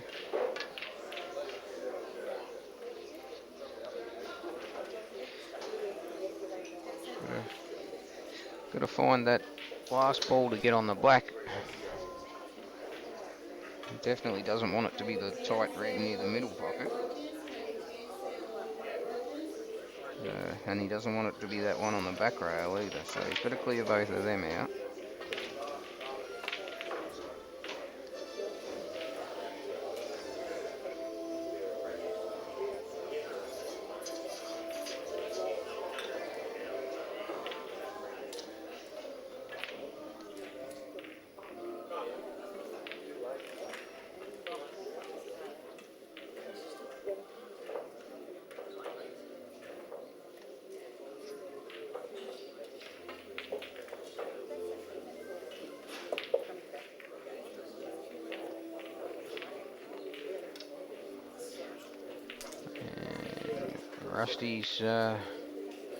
Rusty's gone 5-1 up on Jamie now.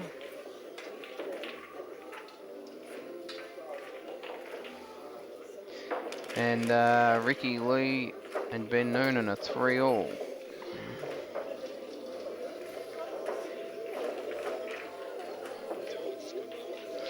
Della got another one back, so that's 6-4.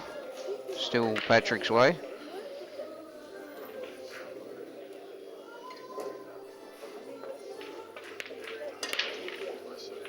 Yeah.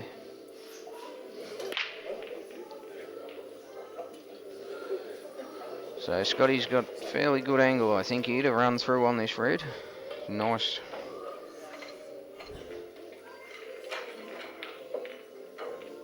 Oh, he's come up a little shorter than he would like. Didn't quite get through as far as he'd like to, but this is a tight nick now.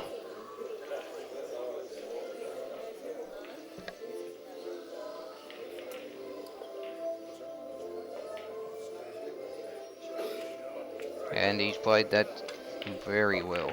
Wasn't an easy nick. So it's 7-5 Scotty's way.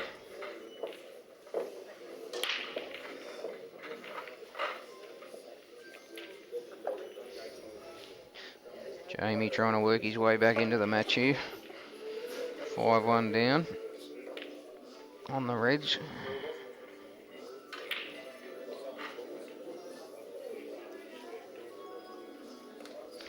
And Jake's winding up for the big break on the other table. He has come up dry. Again, struggling to pop balls on the break, both of them. Left the white nice and tight to the top rail, but Scotty can probably nick the yellow in the middle and plus run into the other yellow that's near the red. Oh, he's missed it.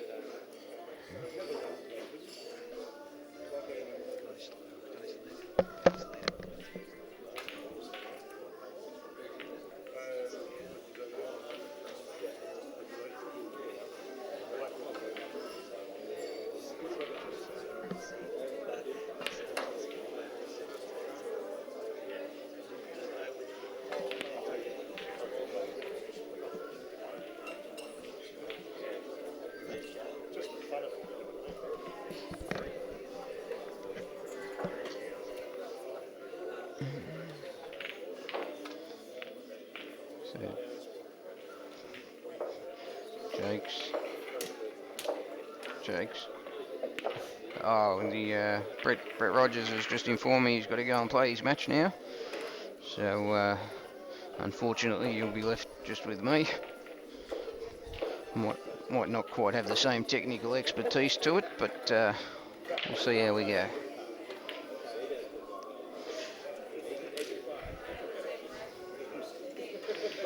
Jake looking at the yellow near the black, whether it sneaks past.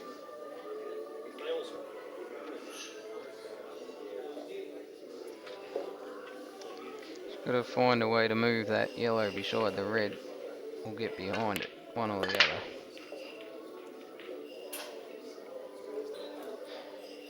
And now this is why he was looking at this before. He's looking to run this in the middle and get a little nudge on the yellow, I think. Just a little bit of top spin, just sort of roll through. He's nudged it perfect. Well, not perfect, but good enough. Tickle this in down the cushion, come out. You got to come out a bit.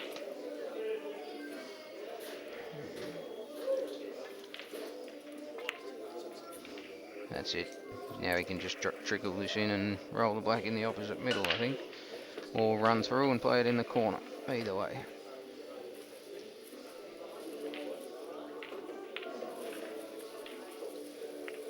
Yeah, he's played for the middle.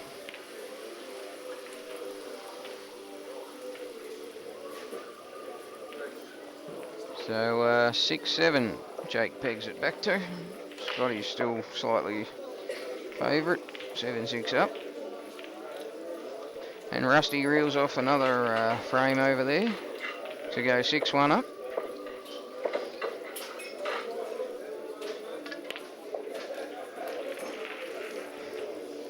Still not sure on the score with Nick Howie and Sean.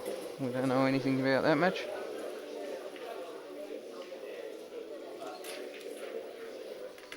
What is it? Nick Howie is 4-3 up on Sean Budd.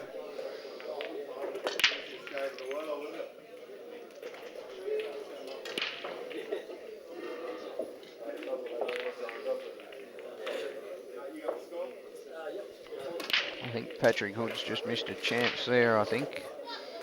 James Della's... He's not got a clear shot here to pot out. But Patrick's just missed the black. There's only one yellow and a black on the table. I think James possibly clip off and leave him long.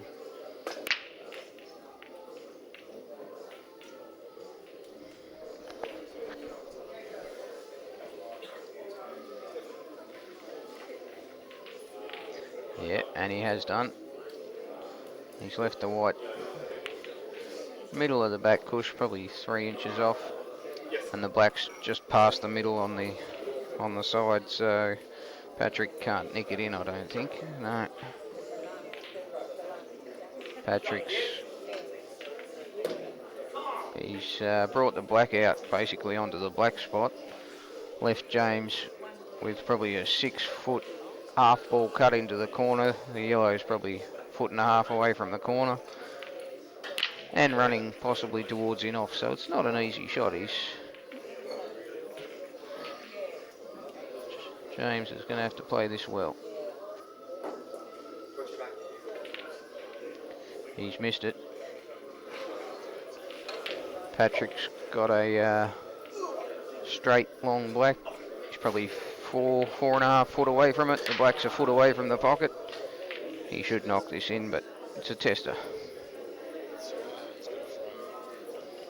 Oh.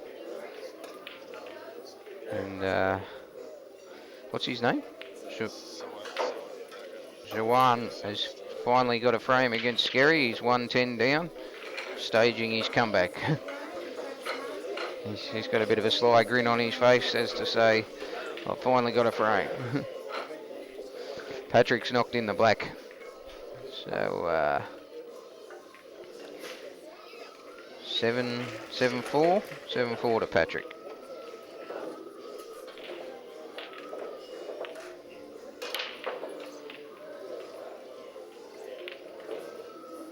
And Jamie's just pegged one back against Rusty, so he's 2-6 down now.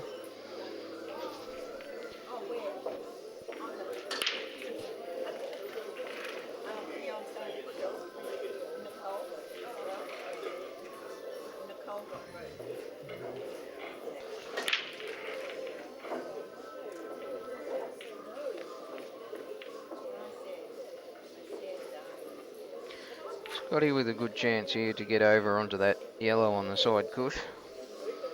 You'll find him possibly cut this in the middle, I'd say, and screw across. Can also take it long, but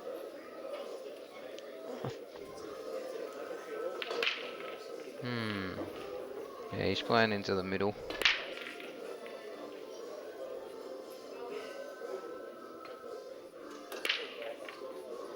He doesn't like it.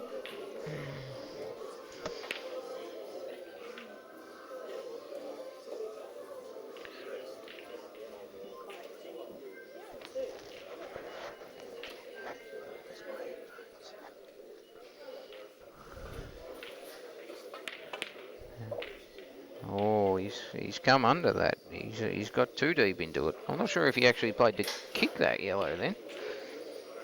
It was a strange choice if he did, I think, but this is awkward. If he plays the double, it's very hard to get from this yellow up to the one up the top. So I think he's got to play the long ball and run through, but even then from that side yellow to the black is hard, so I'm not sure what he's doing here.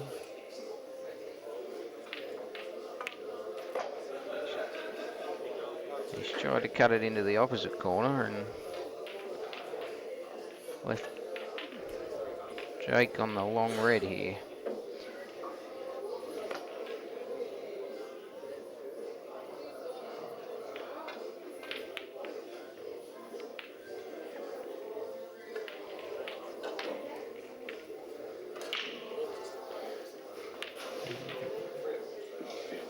Who won that frame over there? Della's won that frame, so 7-5. Patrick's way.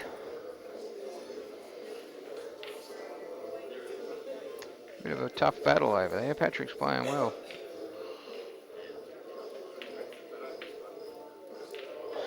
Jake with a beautiful angle here to just trundle this in and be behind the black.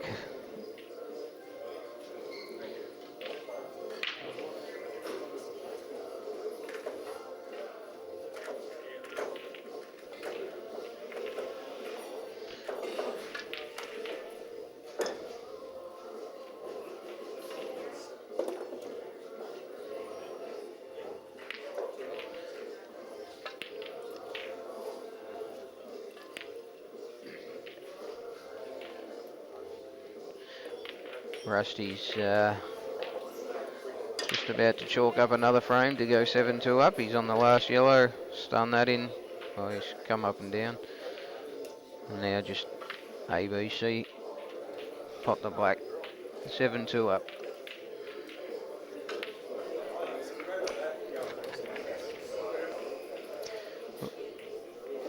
Looks like Patrick and Scotty have gone for a break at 7-all.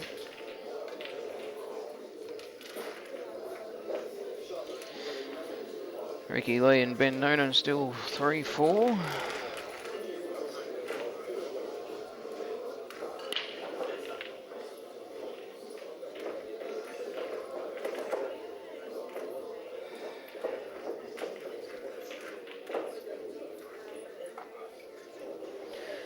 Travis Crawley playing Mark Robinson on the winner's side too. Not sure what the score is there. And Kurt and Alex are the other match going still.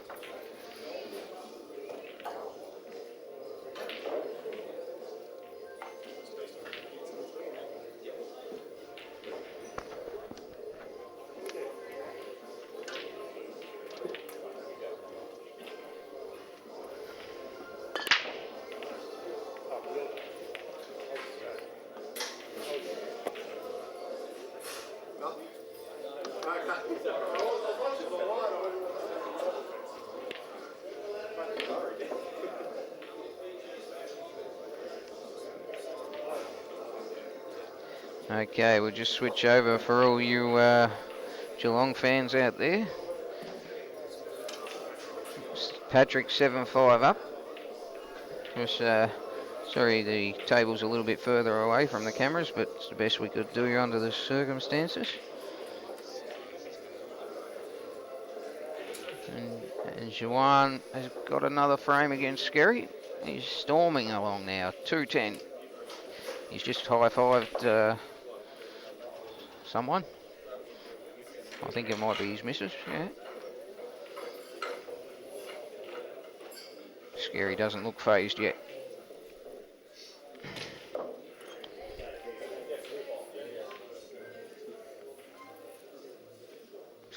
Where's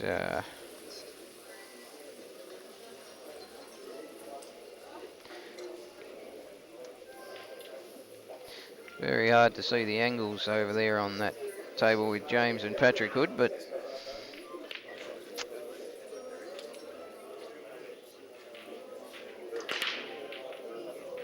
actually that's not bad. We've got a view of the three tables over there. We can see Alex on the end table playing Kurt. See the edge of Robbo's match with Travis Crawley. Oh, look at that. We got that table. Oh, they're in a battle over there. So, surprise, surprise, with Travis Crawley, one of the best tacticians in the game. What a turnout that would be if he could run the tournament and win it. That would be a mean feat.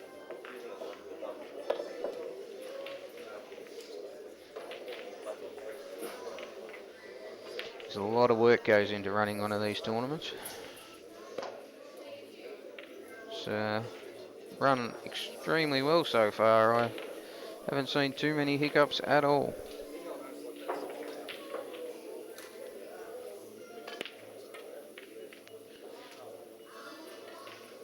Oh, James Stella's just snookered himself on his last red.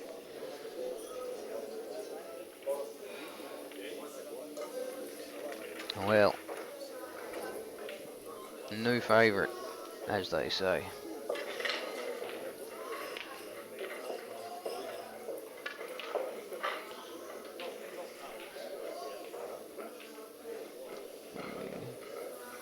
Jamie's chance here against Rusty.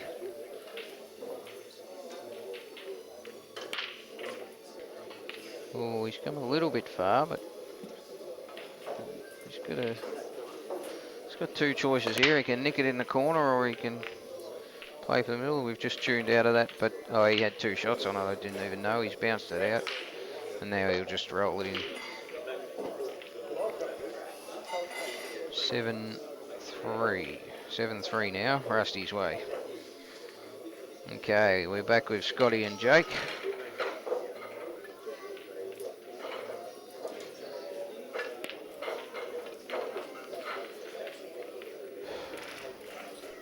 Jake, you don't want to get Jake's motor started. When he gets flowing, danger time.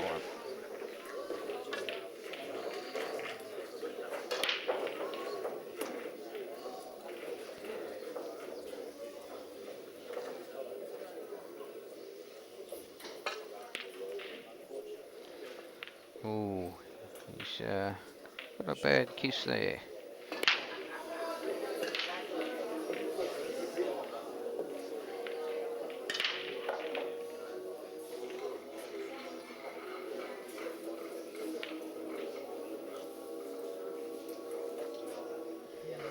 Okay. Hey. Patrick Hood is putting a stranglehold on Jimmy Della over there. He's laid another snooker. Yeah, he's laid a nice snooker.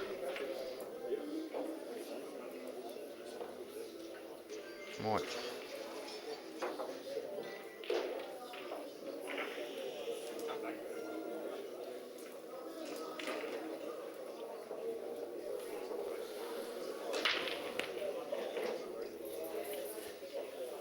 So Scotty with a chance here.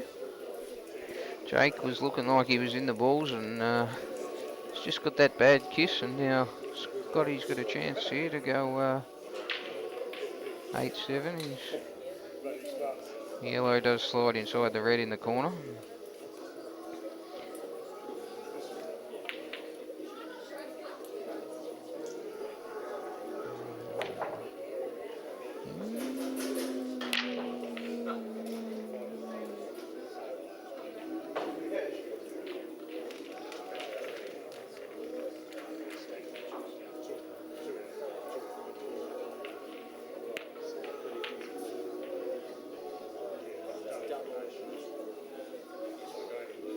Oh, Patrick has laid an evil snooker on James over there. James is just touched up behind the yellow. Ball. Yeah, 7-4.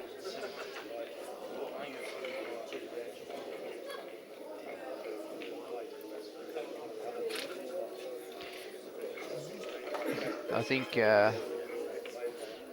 Patrick's got to play off this and may lay another snooker, or just depends what happens. He's clipped off it.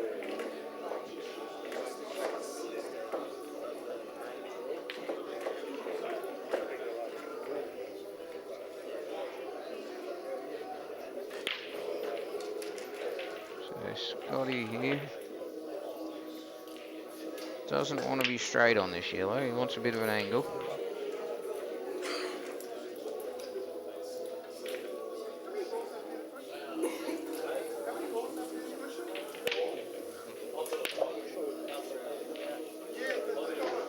Oh, he's caught the knuckle perfectly. Come out.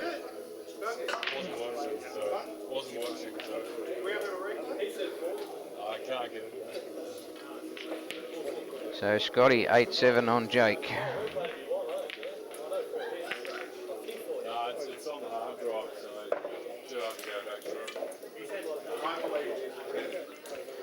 Okay, Patrick Hood now with the yellows on. The red's gone dead. Do we have that camera still, Dan?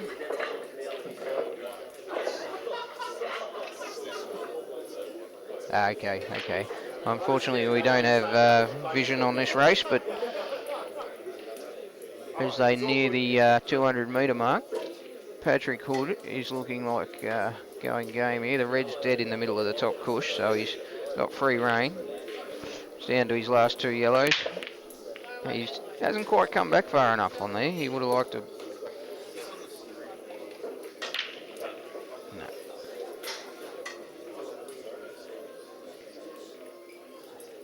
Okay, he's nicked it up.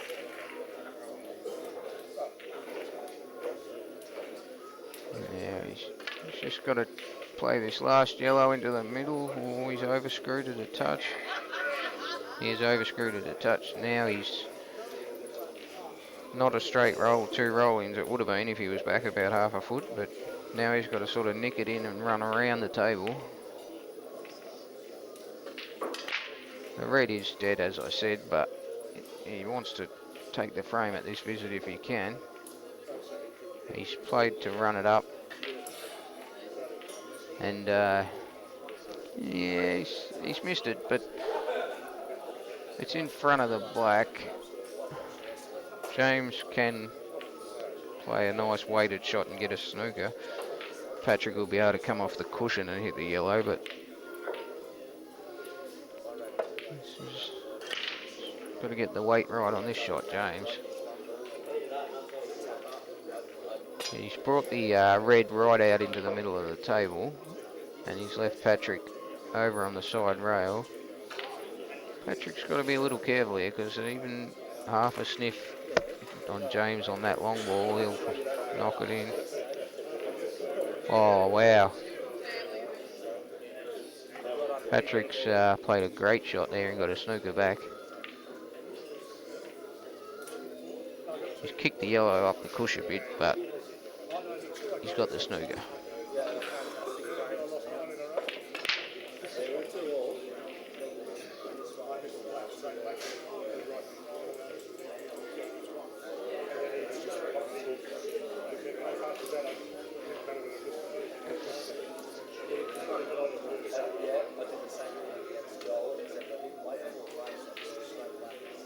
Wow. Okay.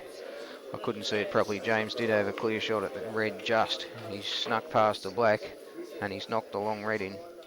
And the black does go now. He's on the black. He's missed the black. Unbelievable. He's put his hand up to his face after he's missed it. He's a bit disgusted with himself there. Now, Patrick, the yellow's on the side rail. He's not sure what he's going to play here. Back double's risky. He's played the back double. He's left the yellow over the corner on the opposite side, so there's a lot of pressure on James. The white's up near the balk rail, only probably 6 inches off the balk rail. The black's out sort of halfway between the black dot and the side cush. Long pot. James is down on it. He's missed it again. Wasn't an easy pot. The black's gone safe to the side cush, but he's knocked the yellow out. The yellow. Now Patrick's got a long ball. He's right in the jaws near the corner pocket, and the yellow's out on the blue spot, basically. He's cueing off the knuckle of the corner. He's just trundled the yellow up. He's played it up. The yellow's sat over the pocket.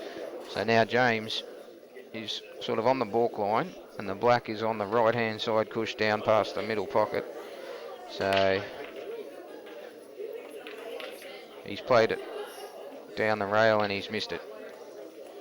So Patrick now just got to drop this yellow in. Black's potable now, it's out. Yeah, he's come up the table nice. This is Patrick's frame now.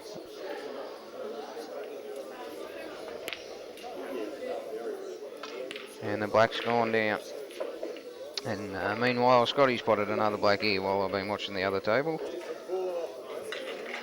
9-7 to Scotty, and what's the score with Patrick now? I think we've got it written on the chat, haven't we? It was 7-5, I think, so it might be 8-5 now. Yeah, I think it was 7-5, so I think that makes it 8-5 to Patrick.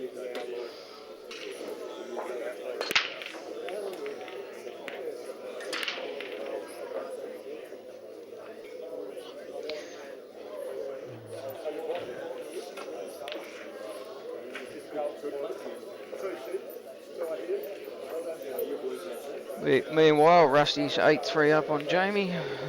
Big chance here.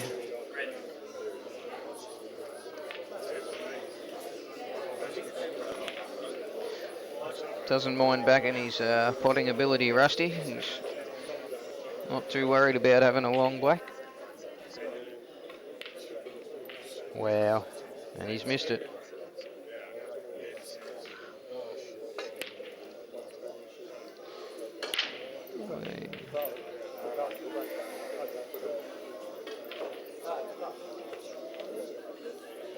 Okay, back to Scotty Jake.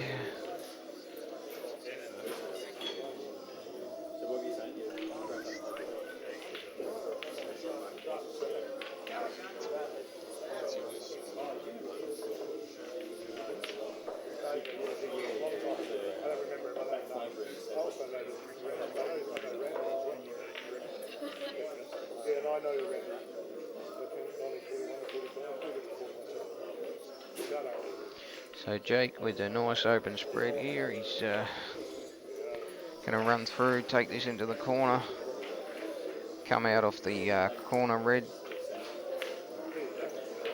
Just got to come out in the open here. Clip it about quarter ball, half ball, come off the side rail, sort of near the balk string.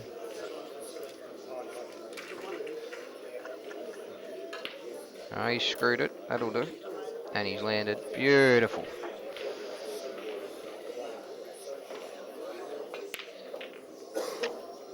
Nine 8, Scotty's way.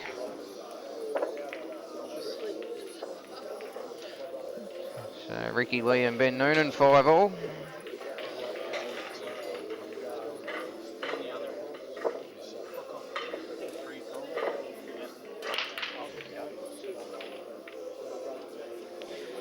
Jamie on a sort of a blind cut into the corner. These are always a bit tricky. Just trundled that in nice. This will bring him back to 4-8 if he nails this black.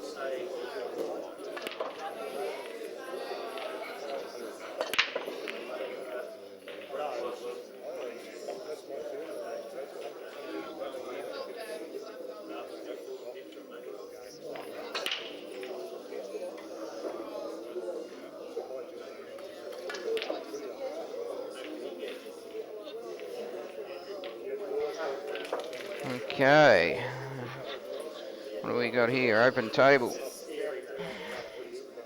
Jake having a look around.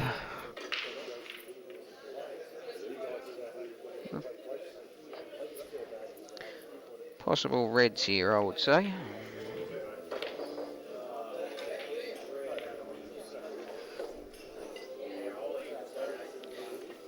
We got special guest Mark Kerwood's just jumped into the commentary box here to commentate the end of this match. Oh, no, hang on.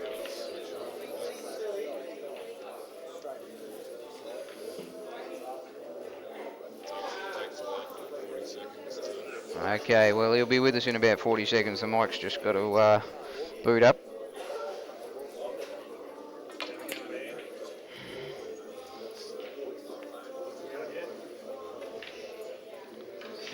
What about now? Yep. Okay, here we are. Beautiful. So you've played a fair bit with Jake, Mark. You know he's going pretty well. Yeah, one-shot game. Unfortunately, always on the receiving end of it. So yeah.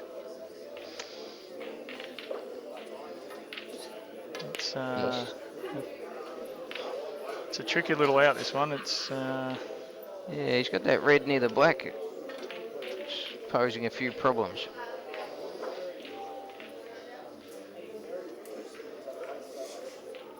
If he can get him behind it, he might even try and screw into it now, will he? Yeah. Off the rail.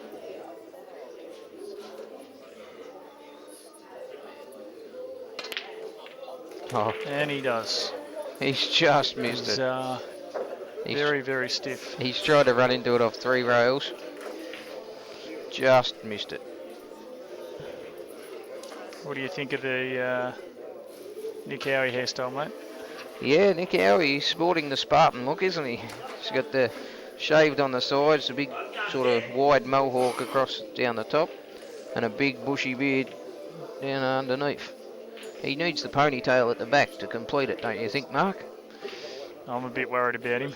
You're a bit worried about him? Well, I've been worried about him since I met him, but... He's a good kid. He's a good kid, just doesn't listen. He's going well, Nick. He's still in on the winner's side, playing Sean Budd.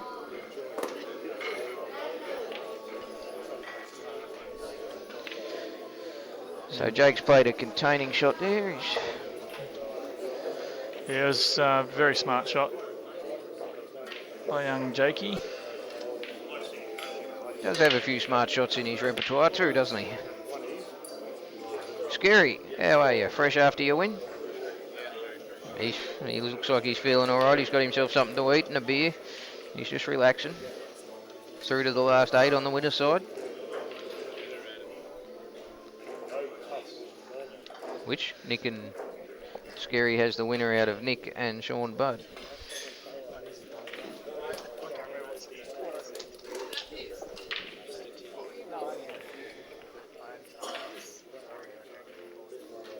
What's happening over there with Paddy and James? 8-6 to Patrick.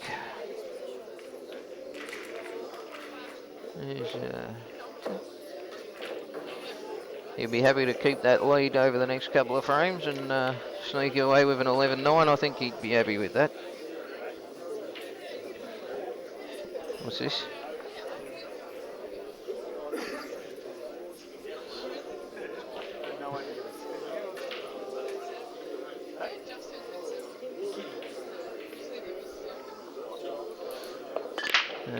Dear.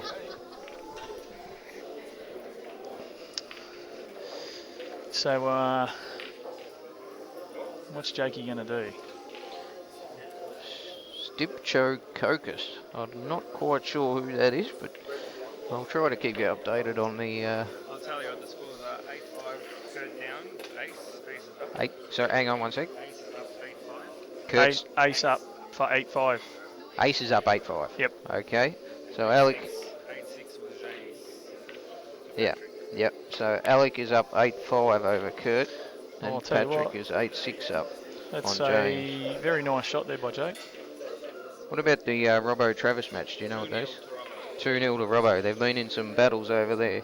2-0.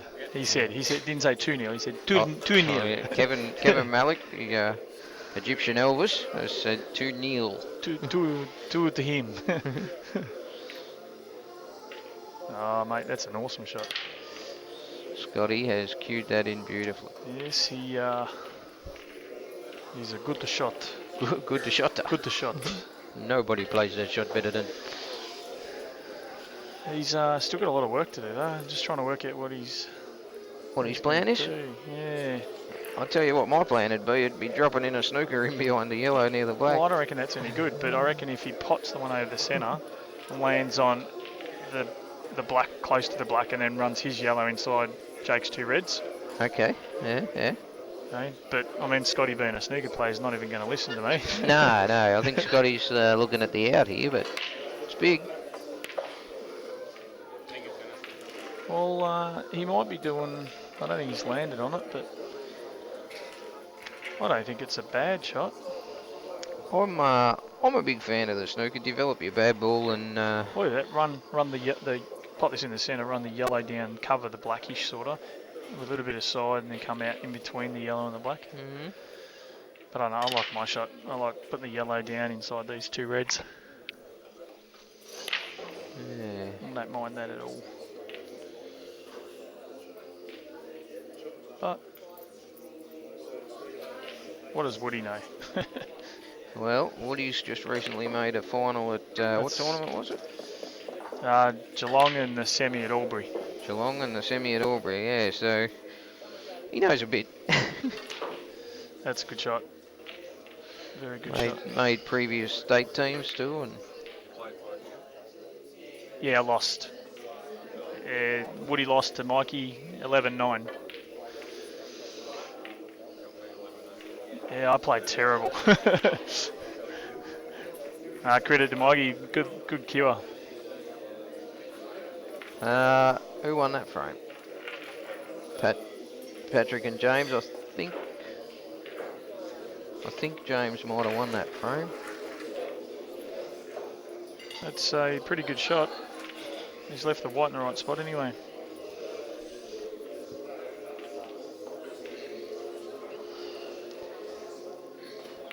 Joel Younger's just come over to watch the Paddy James show. Just relaxing.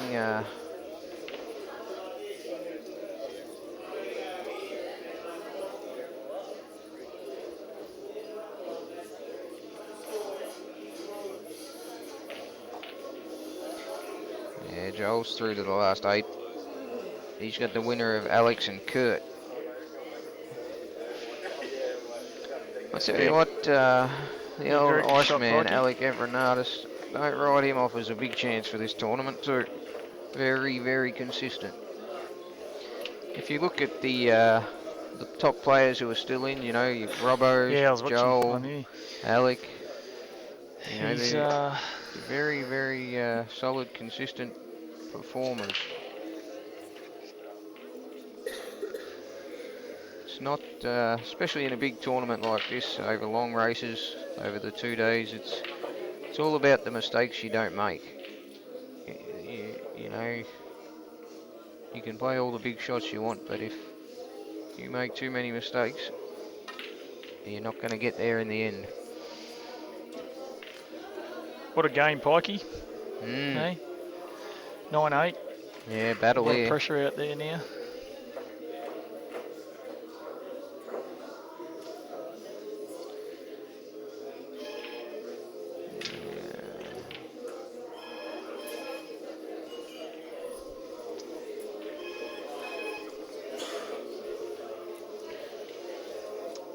What's he going to do? I'm not sure he knows either. He's still thinking about I'm it. surprised he's doing this, but He's just clipping in, trying to keep him off the. He was trying to keep him off that other red, so Jake had to play this red. But Jake can actually get it out now if he needs to or wants to. He can also just get this red neat over the pocket, which is probably not a bad shot. yeah, I think you'll see him clip off it. Yeah, see, if you get this right over the pocket, then there's no questions about Scotty doing any damage there.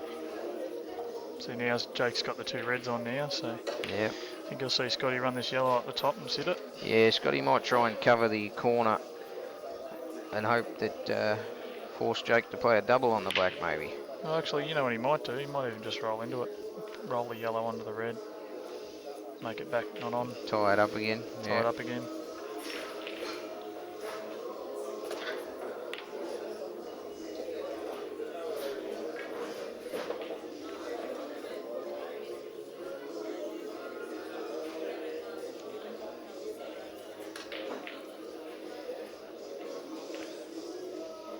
It's a very strange shot. Alright.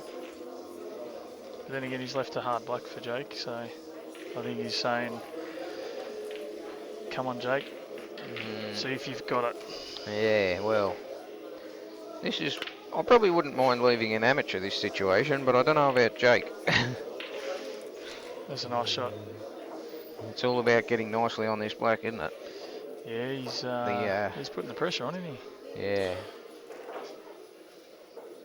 That's for sure.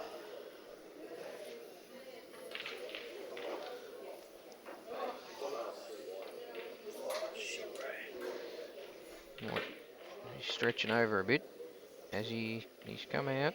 Oh, he's got a shot on it anyway. Yeah. It's a half ball, nick it down, or He's the old stretchies, didn't he? how do you play this, Mark? Do you play it with any running side, or do you just cut it down? Dead centre. Dead centre? In the white, just cut it down.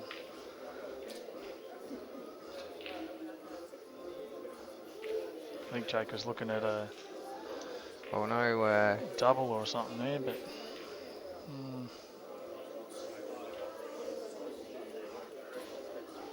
play.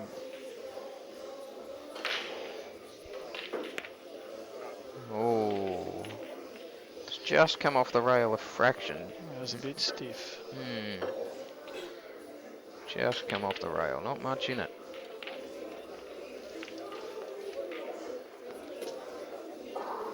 So Scotty, I would think, oh, that one wiped its feet. Yeah, I don't think he was really that close on it. It looked like he might have been a wee bit out. Probably can't run through on this corner ball and get on the one in the middle pocket. It's the only real sort of tight ball. Just stun here.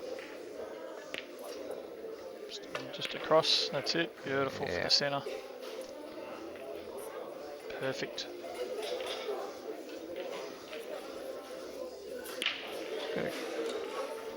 trundle this one in the middle first.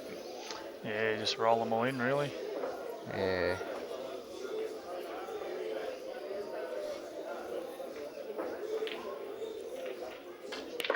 Well, he's ended up straight on that. Yeah, he likes queuing. Probably that's the way he plays. Rusty's gone 9-4 up. Yeah, Rusty's going to be a hard man to stop in this tournament, I think. Yeah, he's just... He's got back. He goes, I don't want to walk too far. Yeah, I he's just want to bring the horn back. probably not as close to this yellow as he'd like, do you? Yeah, it probably looks harder than it looks on TV, I think. That's why I didn't take it earlier. They are quite tight into the middles. But no problems there for Scotty. He goes to the hill, 10-8 up.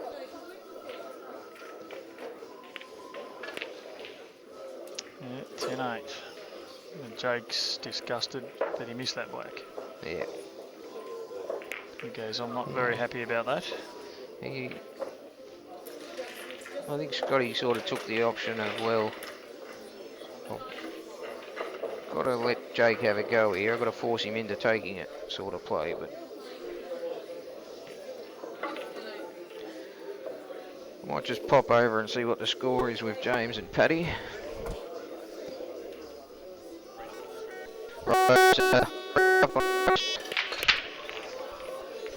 Here we go, Jake breaking off again. What's the score here, Joel? Patrick is 8-7 up on James. And he's come up dry. And Scotty's got pretty much everything. He's obviously going to pick yellows here. So, yes, 8-7. More open.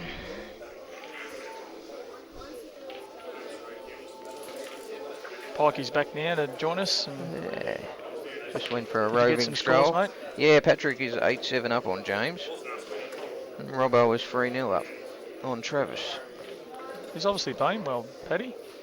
Yeah. James is not giving up though. He's making a comeback.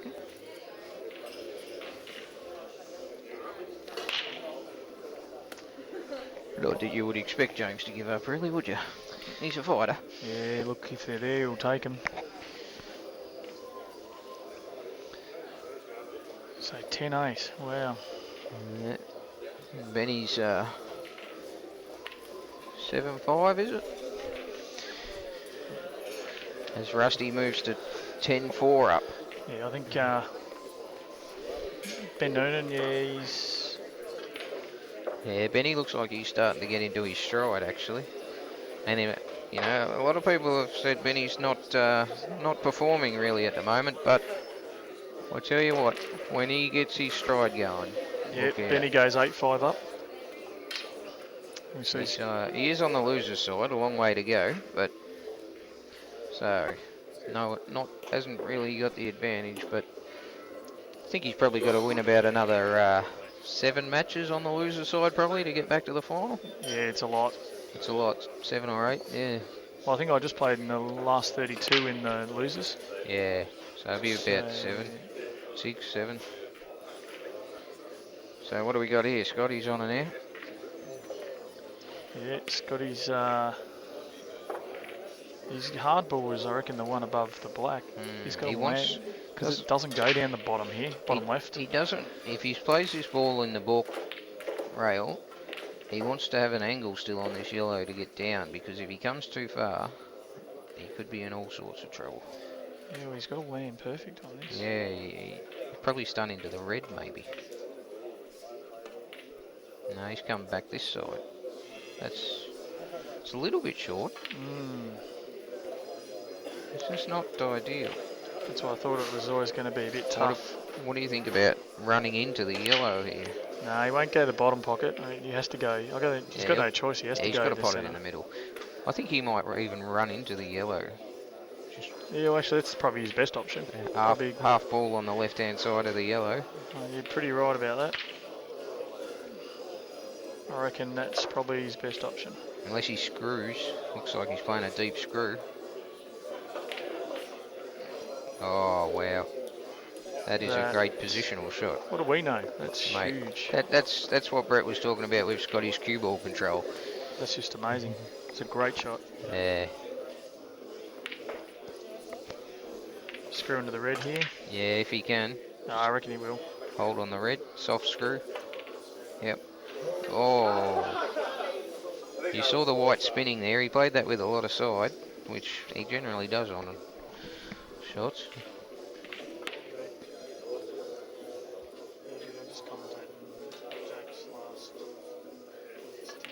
Tell you what,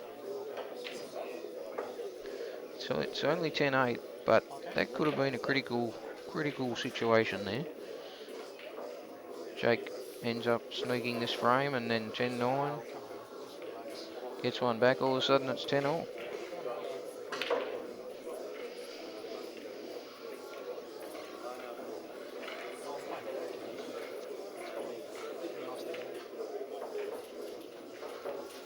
Jake.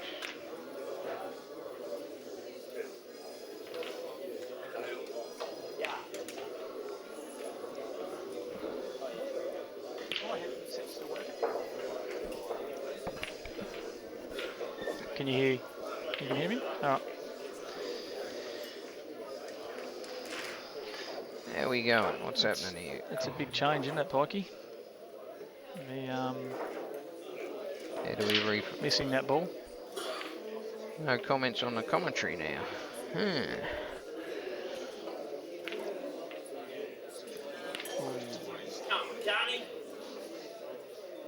So Jake's got a very good opportunity here.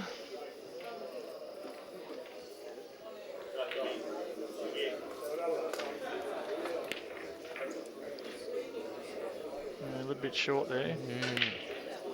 I tell you what, Scotty could look back at that last shot that he missed. It could end up coming to haunt him. Yeah, well, Jake just needs just a bit of luck like that, doesn't he? Just the one shot. Yeah, well, at this level, it's just amazing. That's this game, isn't it? One shot can cost you 2 or 3 frames. Even a match.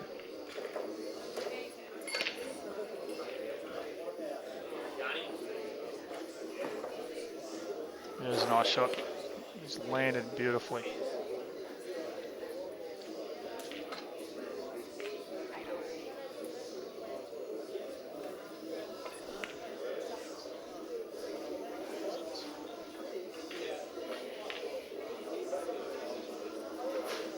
Makes it look easy, doesn't he, Pikey? He does that, Jake. You, if you just watched him, you'd think that he wasn't putting in any effort at all. But he's full on in there, isn't he? Yep. He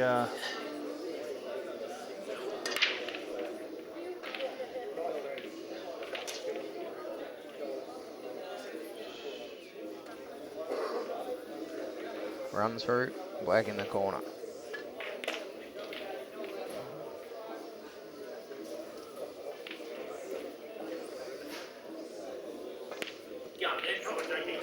$10-9. Jakey does it. 10-9. Come on, Jakey.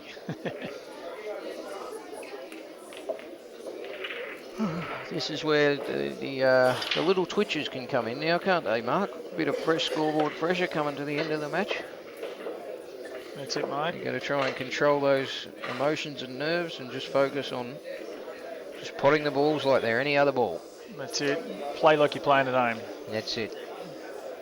As soon as you start thinking about the line, and that's, what's the score here, Jamie and 10-5 now. 10-5. Jamie's still alive. He's only got to run 6 racks. Benny's gone 8-5, I think. Scotty with the softer break there.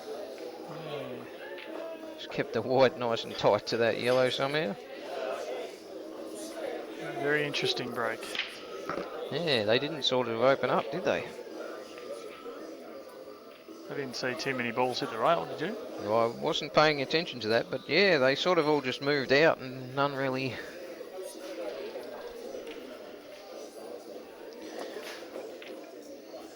I think Patrick and James are in a bit of a ugly frame over there as well. A lot of balls in groups and packs.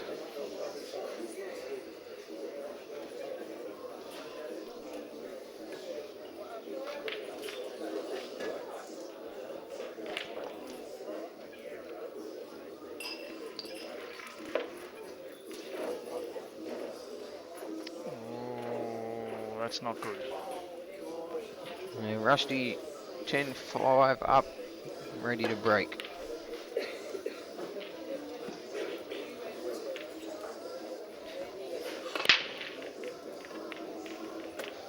Do we have a score on Howie versus Bud?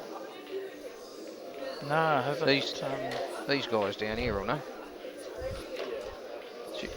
Do you know the score on this match? So here we go. Scotty's got 5-all 2 shots. between Nick Howie and Sean Butter. 5-all. 5-all, locked at 5-all. Alex is 10-5 up now on Kurt. Della and Patrick Hood are 8-all and locked in a battle. Wow. Yep.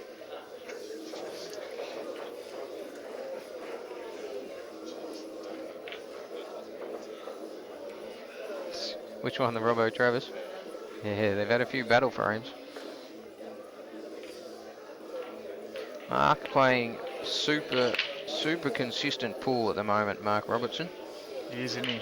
And since he's come back from England, I think just hanging around with all the world professional snookers, he's come back treating the 8-ball game in a very professional manner, hasn't he? He's every shot. I didn't think the shot was on, but looks like it might just be. So Mark moves to 4-0 up on Travis. Mark Robertson, 4-0 on Travis Crawley. Patrick Hood's going for the game here. He's got his last yellow to cut in, and the black's sort of amongst the reds, but does go into the corner. He's got a thin cut on the yellow though, so it's running towards the black. Not sure. No, it's a He's great kissed. shot. He's kissed into the black, and I don't think it passes. He looks happy about it though. Maybe it does pass. Patrick Hood on the black. He's nicked it over. He's just caught the edge of the red. He's hammered the table with his fist because he knows he had to pot that. James now with 6 reds on the table. Yeah, so Scotty's still got 2 shots. Can't see an easy starter.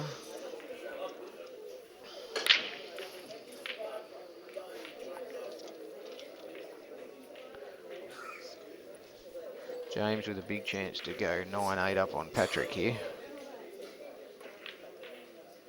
Well, all the reds are on.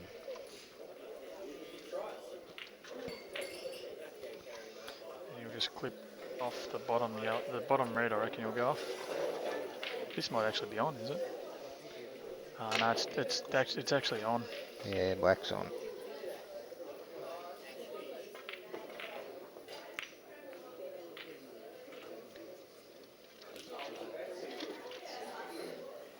And this for the match.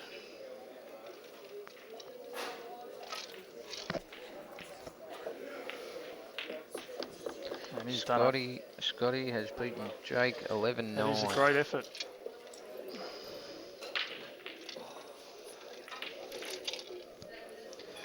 Rusty lining up the double on the red for his match. 10-5 up.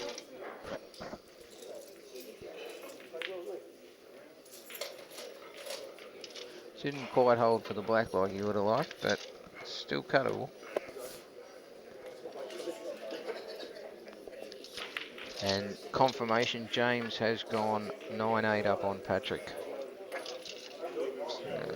And that's the match. Jamie Stevens lost to Rusty 10-5, 11-5, sorry. James Della 9-8 up on Patrick. Very, very close.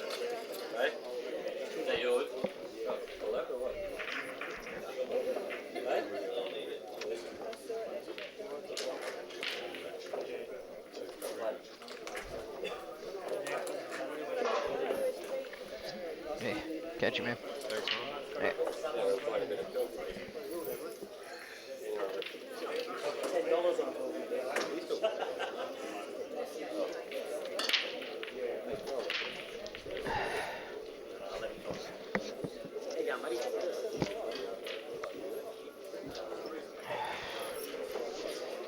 Okay. Patrick's got a nice open spread here on the yellows. Oh, like that. Yeah, it was a good match. First of all, frame, 0 run balls. And then dismissed the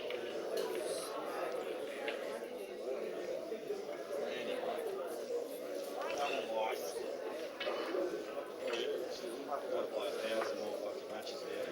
Get in the business end. About 6, I think, 7.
So Alex 10-6 on Kurt now, I think. In the background there. As Travis Crawley and Robbo continue their battle frames over there. Travis a specialist at slowing the pace down, and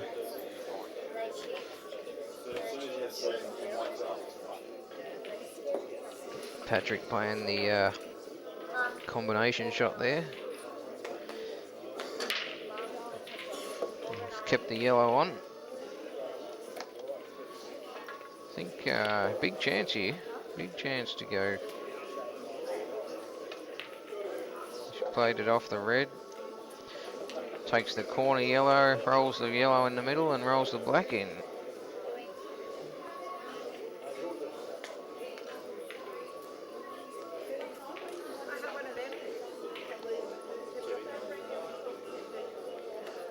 Looking very solid.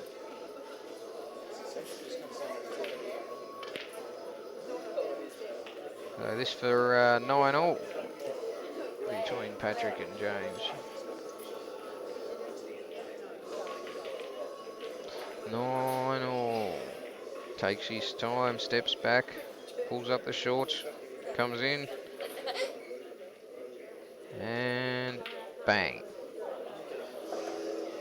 Taps the table, congratulates himself. Good shot. 9-all. A lot of intensity inside there. Like a pressure cooker going on, keeping it all under control.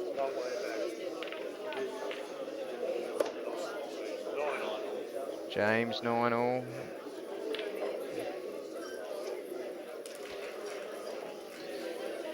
See if he winds it up for the big break. Looks pretty keen. Bang. What's happened here? Dry break. Shattered. Yeah, absolutely. We're going to have the Jamie Stevens commentator extraordinaire on in a minute. He's just going for a few minutes, and then he'll be joining me shortly.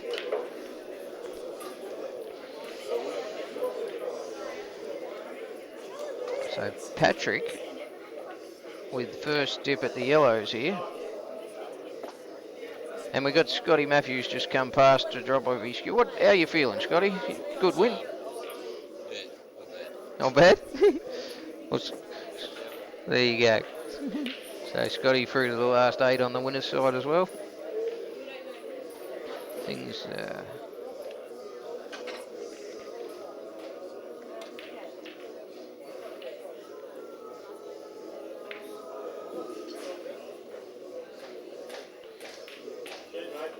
Patrick Hood, a big chance to go 10-9 here. Get to the hill first.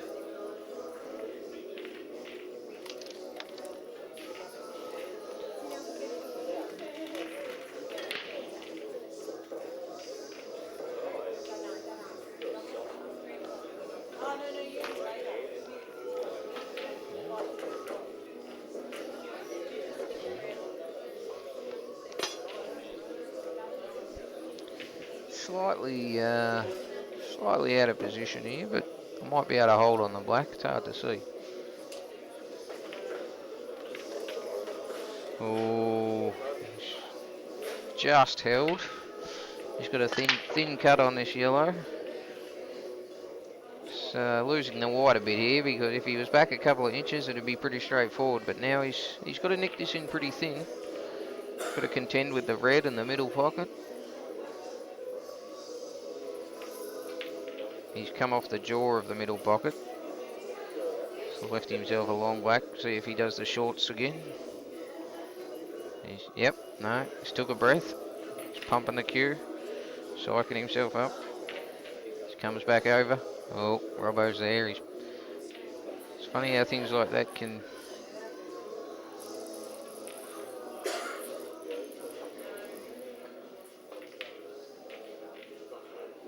Yeah, see that just affected his rhythm there, I think, with Robbo coming into the picture. He should have stepped back, restarted the whole motion again, but sometimes just little things like that, you know.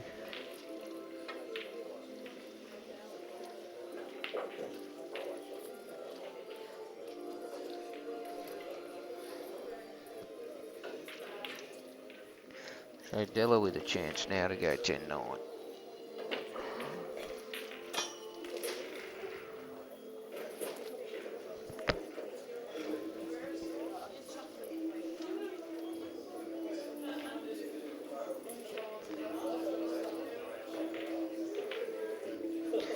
Yeah, I don't like the look of this for Patrick.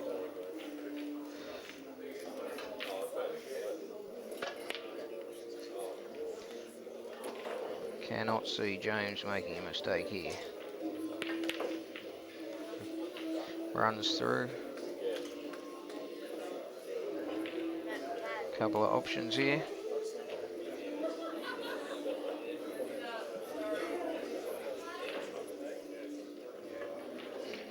And Alec has won against Kurt. 11-6 or 11-7, not sure which it was. 11-6, I think.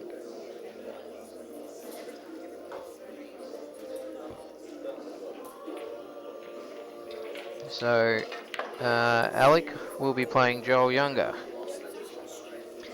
in the winner's side later on today. Kurt moves on to the loser's side. Not sure where.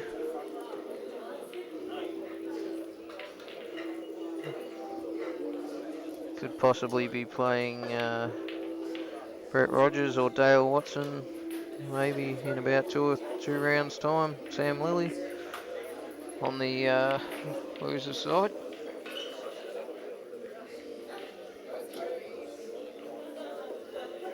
James on a relatively straightforward black. And he does, he moves to 10-9 up. Patrick will be kicking himself.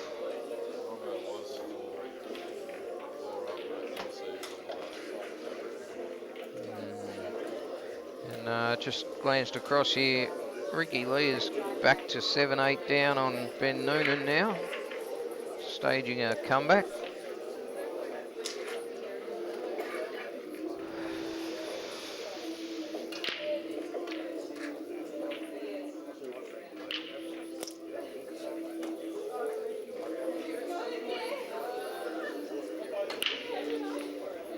Score. 16. And Nick Howe is 6-5 up on Sean.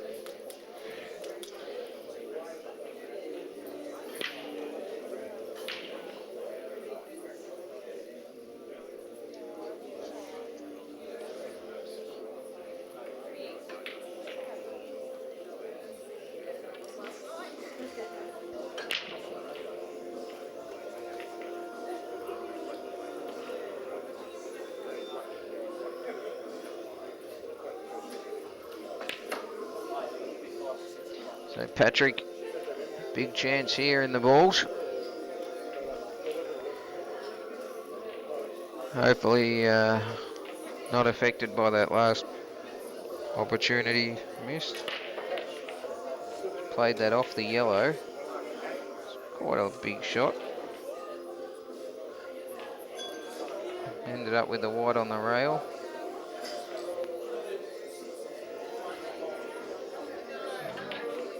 He's pushed through. Hasn't quite come up as high as he would have liked. Might have to take the long red now.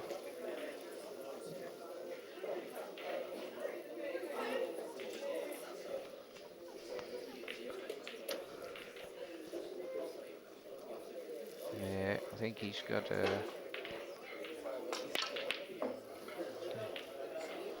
Is he on it?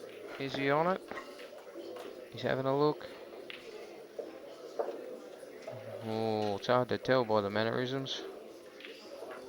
I think he might just be on it.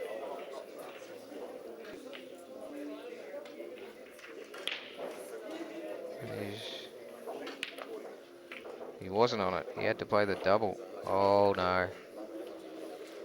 He sort of snatched at that. And 2 visits to James.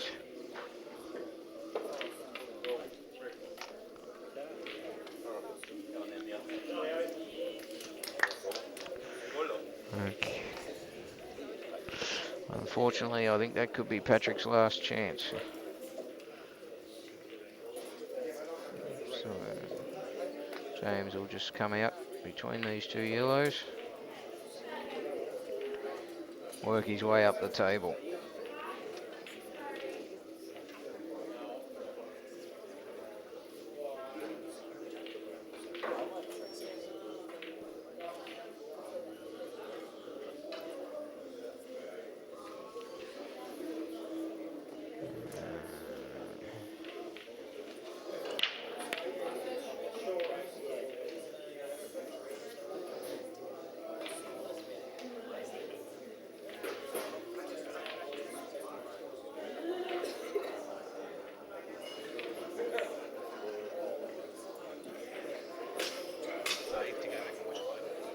Yeah, it will be.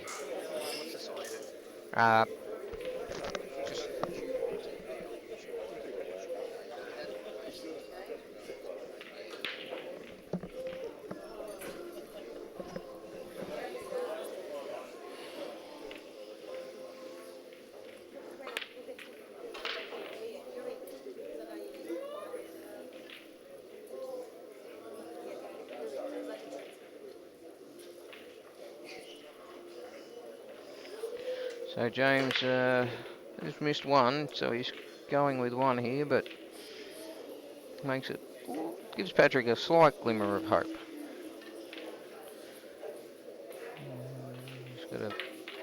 He's played that well. Just knock into the yellow. Got to be careful how you do this though. Unless you can stun past it, but I'm not sure.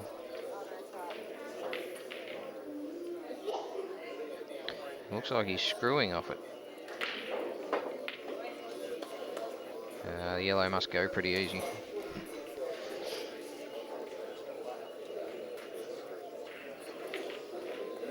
Taking his time. Taking a moment to compose himself. Comes around and checks the angle. It's down on the shot.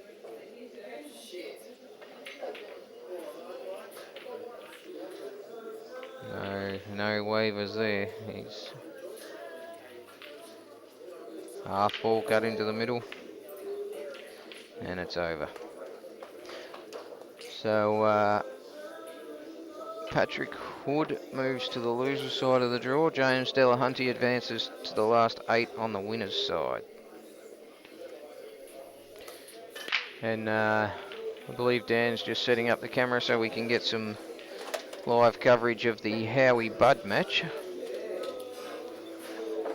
Meanwhile, Ben Noonan is 9-7 up on Ricky Lee.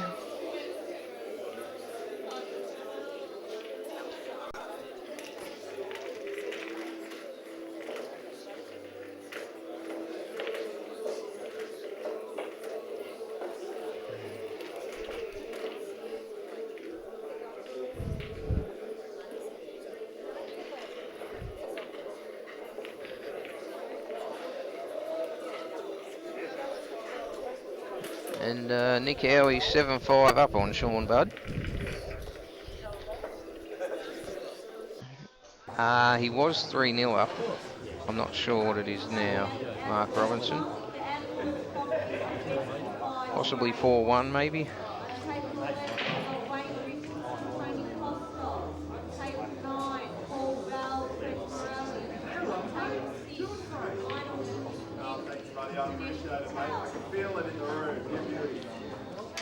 Thanks, mate. You're all good, Nick.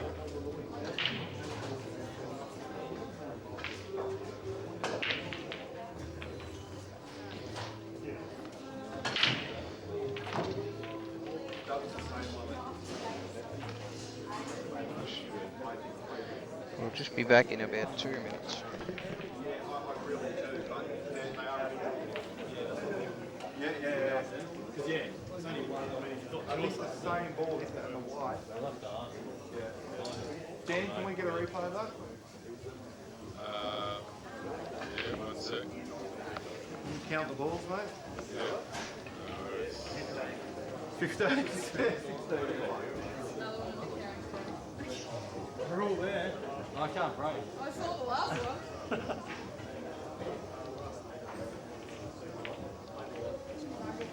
Didn't the rule change where the same one hits, it's all good? That's the new Nick Howie rule. That's my rule. Hey, count balls.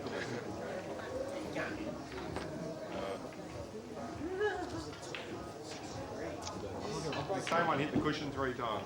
The yellow up there.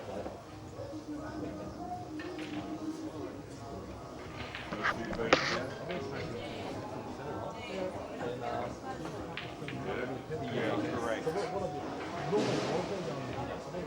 4. 4 did hit? Okay, fantastic. No worries, Nick. Thank you for that, mate.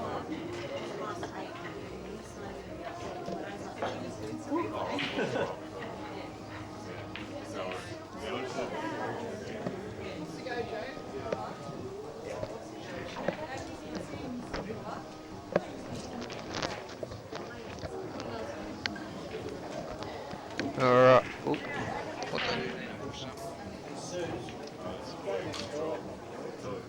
Still working? Okay. I'm back. So we got Nick Howie 7-5 up here.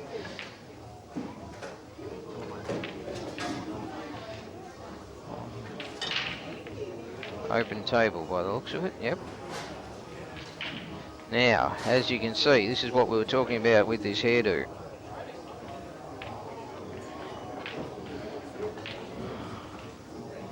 I think the ponytail at the back would just complete it.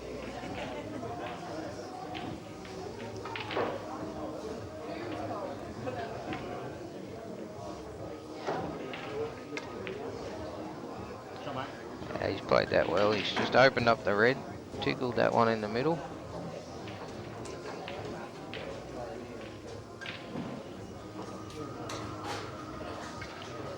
Possibly he's come out for the red closest to it into the other corner. Oh no, he's covered the hole. Very, very smart player too, Nick Howe. He plays with quite good, more, I would say, offensive tactics. Well, not so much offensive, but he plays a lot of blocking shots, like